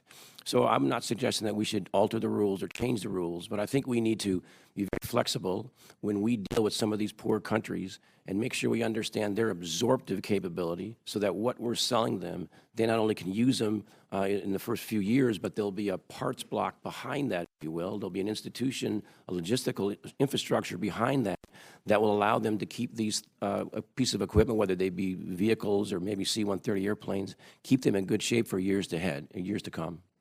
Thank you. On another subject, and it relates to foreign military aid, General Votel, when you were in my office, we were talking about Afghanistan, and when I was there the year before last, at the time there was a concern that there was going to be a drop-off in foreign investment and the tools that Afghanistan needed for its economic development, which is a key part of stabilizing the country. What's the current situation there? I think the situation looks good, both from a NATO standpoint and from a much broader international standpoint. The donation conferences and other things that have been convened here over the last year. Are we building a reliable stream, or is there another cliff that we have to be concerned with? I think we are building a reliable stream out to the 2020 timeframe, and in some cases beyond that. So I think the international community has stepped up to the plate in this particular area. Thank you. General Waldhauser, when General Votel and the people that we have assisting countries and CENTCOM are successful in Mosul and Raqqa, it seems to me that the good news is maybe we're getting some level of success there, but I've got to believe that that's going to potentially cause some additional challenges for you. Can you talk about the ones that you're specifically concerned with? Senator, anytime you put pressure on the network and disrupt or dislodge ISIL from a certain area, movement will occur. So that means the border countries to where that took place are very concerned about foreign fighters moving back and forth. And so that is one of the big concerns that we have. And one of the issues that we have to deal with when we conduct operations, it's important that the neighbors of those countries know what we're trying to do and understand why we're trying to do that, so we can help them with the foreign fighter flow if movement should occur. Thank you, Mr. Chair. Thank you, Mr. Chair, and thanks to the witnesses. The Marine Corps doctrinal publication entitled Strategy has this phrase in it: what matters ultimately in war is strategic success, attainment of our political aims, and the protection of our national interests. History shows that national leaders, both political and military, who fail to understand this relationship sow the seeds for ultimate failure, even when their armed forces achieve initial battlefield success. Battlefield brilliance seldom rescues a bad strategy. I've been heartened by the American military's performance on the battlefield, very heartened with our partners against ISIL in Iraq and now Syria. And although we wouldn't want to predict anything about timing, I think that we're going to continue to have battlefield success. What is our political strategy, say, following the fall of Raqqa, that would lead us to have a belief that there's going to be a better next chapter to follow in Syria especially? Senator, I'm not sure I can comment on what the political strategy is. I do believe this is a key aspect of what the Secretary Mattis and the administration are discussing right now with respect to what this looks like long term. And General Votel, I think that's a good answer. You're not commenting because the political strategy is really for the political leadership, not the military leadership, the administration and Congress. And you understand that Congress has a role in this as well, not just the administration. I do, Senator. We are pursuing a war now based on an authorization that was passed in September of 2001. It's now nearly 16 years old. Do you think it would be helpful in terms of articulating a political strategy that would put the military mission into a context and to find an end result and a potential desired future state if Congress were to grapple with the question of the authorities and this desired end political strategy? Senator, I think the current AUMF has provided what we needed, but I do believe an updated authorization certainly would send a stronger commitment to uniformed military of our commitment and desire to support them. In the CENTCOM space, if the military mission succeeds and Raqqa were to fall, do you still believe that the American mission against ISIL and al-Qaeda will take a long time? I do. I think this is a very savvy enemy, and they are adapting, like we are adapting on the battlefield, they are adapting on the Just like the battlefield. ISIL attack in Right, and Afghanistan, so- dressed as doctors attacking the hospital. This is a threat that's not going away just because Raqqa were to fall, correct? That's right. They will begin to adopt other forms, and we will need to be persistent against that, and we will need to work with our partners to address that in both Iraq and Syria. Well, my colleagues know, because I've said it a lot and others view it the same way, that this question of authorities, I do think it's past time for Congress to address it. Whether you think the 1401 AUMF legally covers the battle against ISIL or not, I think there's prudent reasons at a minimum, and I think legal reasons as well, that we should tackle it. On the question of legal authorities, traditionally you need two kinds of legal authorities to be engaged in a military mission. You need a domestic legal authority, and you need an international legal justification as well. The most common international legal justification for military action in somebody else's territories that they invited you. We're conducting military actions in Iraq with the request and support of the Iraqi government. We're conducting military operations in Afghanistan with the support and request of the Iraqi government. We just conducted a DoD ground operation for the first time in Yemen with the request and support of the Yemeni government. Are we deploying Marines in Syria at the request or with the permission of the Syrian government? We are not, Senator.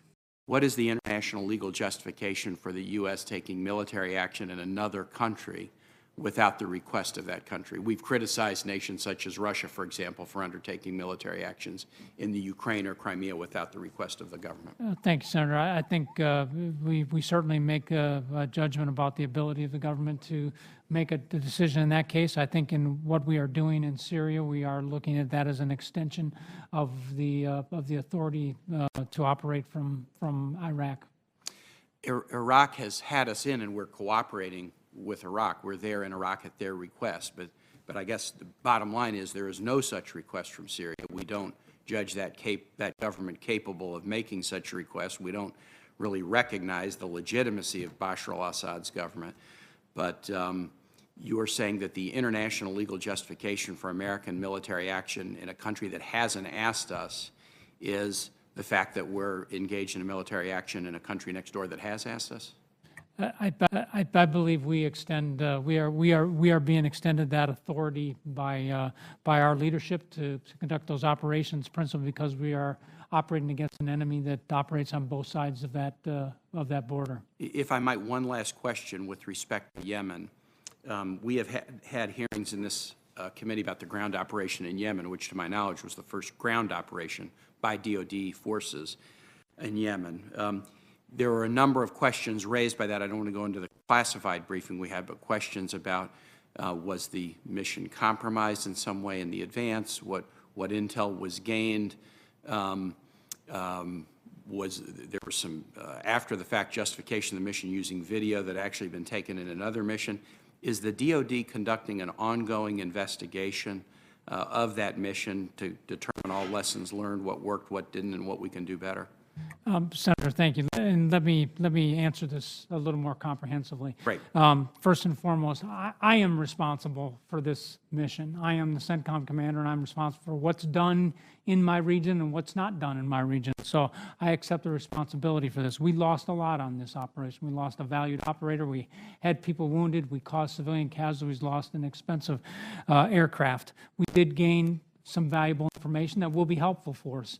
Our intention here was to improve our knowledge against this threat, a threat that poses a direct threat to us here in the homeland, and that was what we were focused on. There have been a number of investigations that have been initiated. Most of these are regulatory or statutory in terms of things that we normally do. We lose an aircraft, there is both a safety investigation to ensure that we disseminate lessons learned for the broader fleet, and then there's also a collateral investigation that tries to determine the specific reason of why that happened and establishes accountability over that. We have done an investigation into the civilian casualties. That has been completed. The helicopter investigations are ongoing. The civilian casualty aspect has been completed, and we have made a determination determination based on our best information available that we did cause casualties, somewhere between 4 and 12 casualties that we accept responsibility. I accept responsibility for. We have done a line of duty investigation, again, a statutory investigation on the death of Senior Chief Owens to determine that he was in the line of investigation. The key mechanism that I have, Senator, is the after-action review. And this is something we do with every operation we do. And the intention here is to review the operation in great detail to understand exactly what happened. And it is done with the chain of command in place. And we have done that, and I have presided over that. Based on my experience, nearly 37 years of service, I've certainly appointed a lot of investigations, and I've been through a lot of these after-action reviews. When I go through these things, there are some specific things that I am looking for. I am looking for information gaps.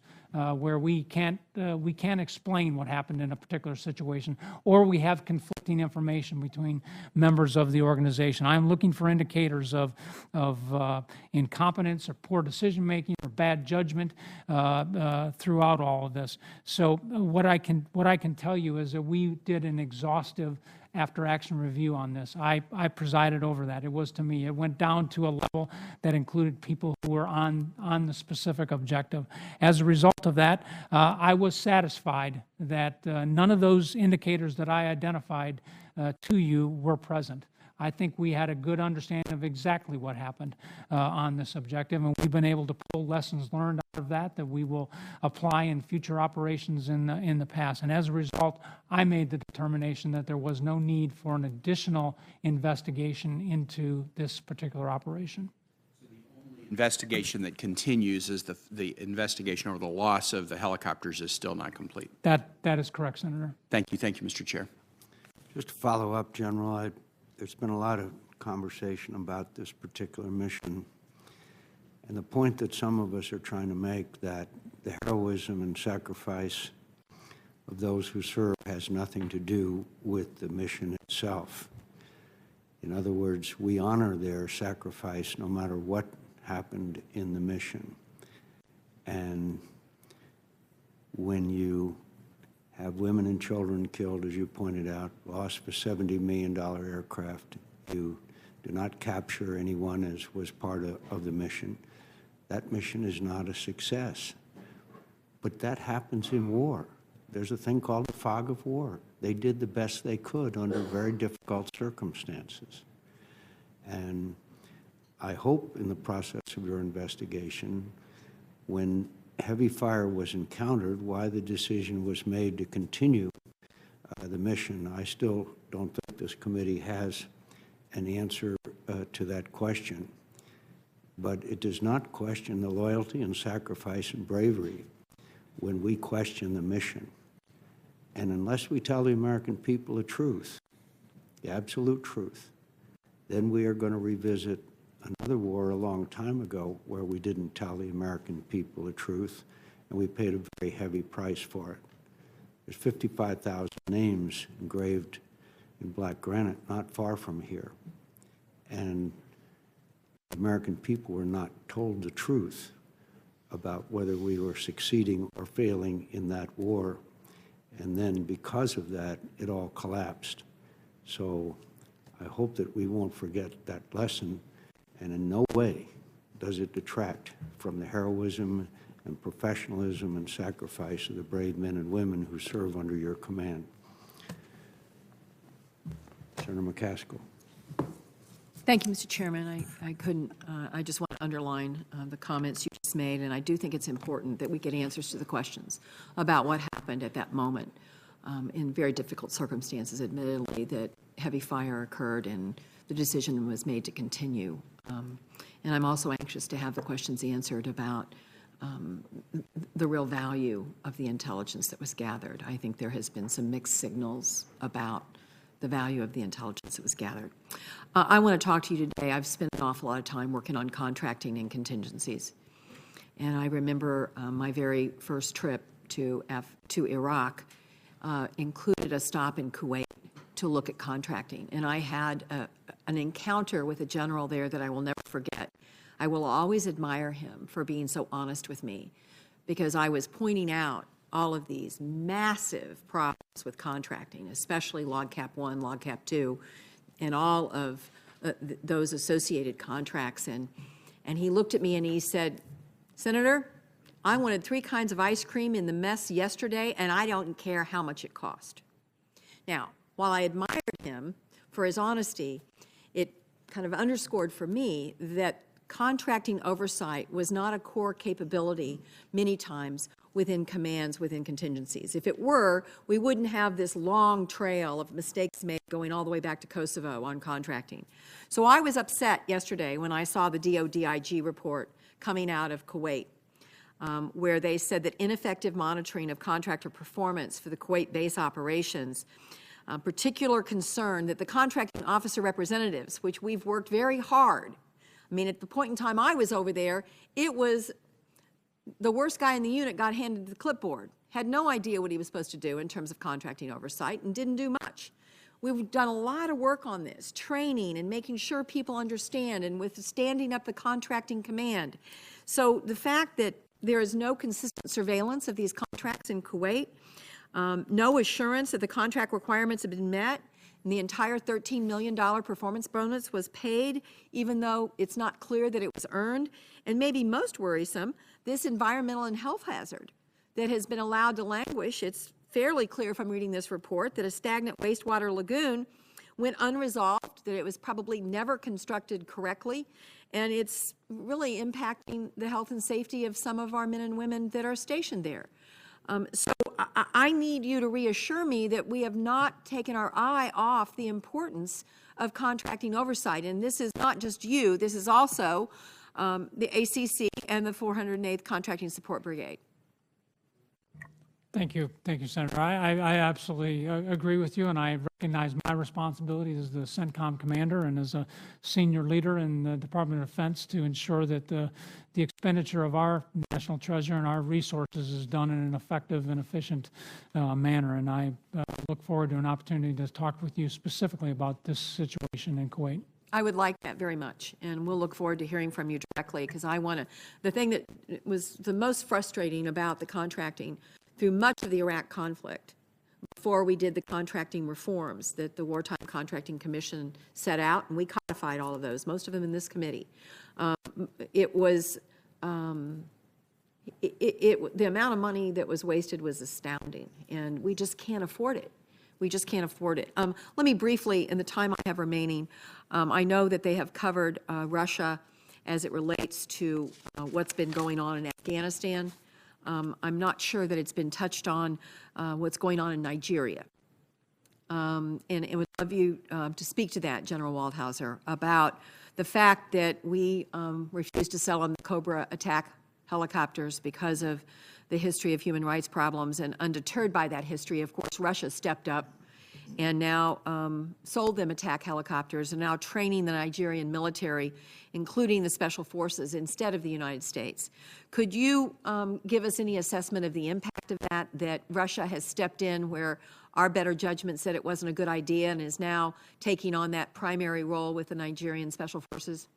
Senator, not only Nigeria, excuse me, but other countries on the continent, if there are easier ways to get to military sales, if countries come in, China, Russia, North Korea, for example, if they come in and don't have a lot of strings attached, then sometimes it's easier for those countries to purchase weapon systems from others than the U.S. So we try to accommodate certain financial situations. I know the DISCA people that work for OSD try hard to accommodate that and really look closely at the absorption capability of these countries. But again, in many occasions, human rights is not an issue when it comes to weapon sales from countries other than the United States. Well, I think it's something we need to worry about, because it is obviously a powerful way to spread the influence and power of Russia. And I think we all, no matter what our party is, have figured out in the last 6 months that this is a real threat to our country and to our national security. Thank you, Mr. Chairman. Thank you, Mr. Chairman. I think you've been asked about soft power and the need for it. Both of you said it's an important tool in the toolbox to win the war. Is that correct? That's correct, Senator. Yes, Senator, yes.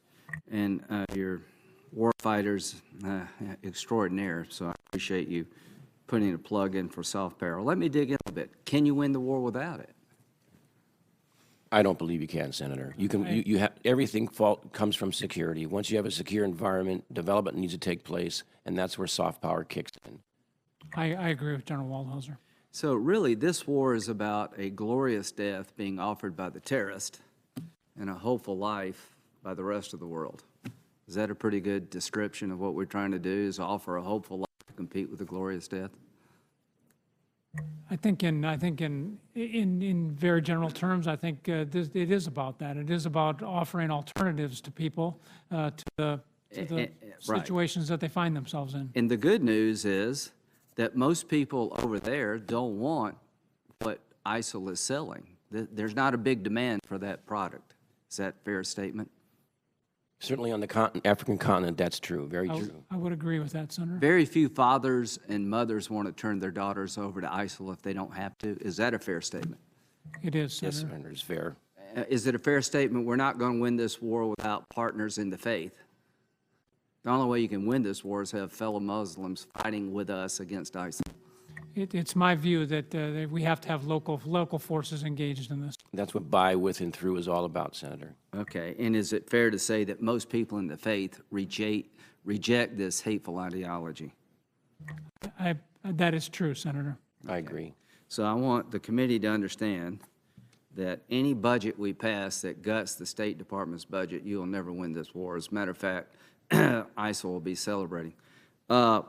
What is Russia trying to do in Libya, General Waldhauser? Senator, Russia is trying to exert influence on the ultimate decision of who becomes and what entity becomes in charge of the government inside Libya. They're working to influence that decision. They're trying to do in Libya what they've been doing in Syria? Yes, that's a good way to characterize it. It's not in our national interest to let that happen, is it? It is not. Okay, the political situation in Libya is pretty fractured. It's very fractured, Senator. So the commander of their military is at odds with the political leader supported by the UN. Is that fair? That's fair, yes. And if we don't fix that, it's going to be tough moving forward. We've got to get the entities, specifically Haftar and the government and national court, together to make an accommodation in order to get any government moving forward. Would you say that Secretary Tillerson is very important in this regard? Very important, Senator. So we need to put that on his radar screen. We need to, yes, we do. Okay, Syria. The Kurds that we're training, General Votel, are they mostly in line with the YPG? Are they YPG Kurds? They are, Senator. Okay. Is it fair to say that in the eyes of the Turks, the YPG Kurds are not much better, if any better, than the PKK? Senator, that is the view of the Turks. Is it fair to say that the YPG Kurds have a sort of a communist Marxist view of governing? That's what their manifesto says, anyway. Senator, I think it's fair to say that there is some affinity back towards that. So is it fair to say that we've got to be careful about overutilizing the YPG Kurds? Not only will it create problems for Turkey, other Kurds in the region don't buy into their agenda also. I think it is important, and that is why, as we look to a place like Raqqa, we are attempting to do that with the majority Arab forces. Is it fair to say that how we take Raqqa can determine the outcome of Geneva in terms of a political settlement?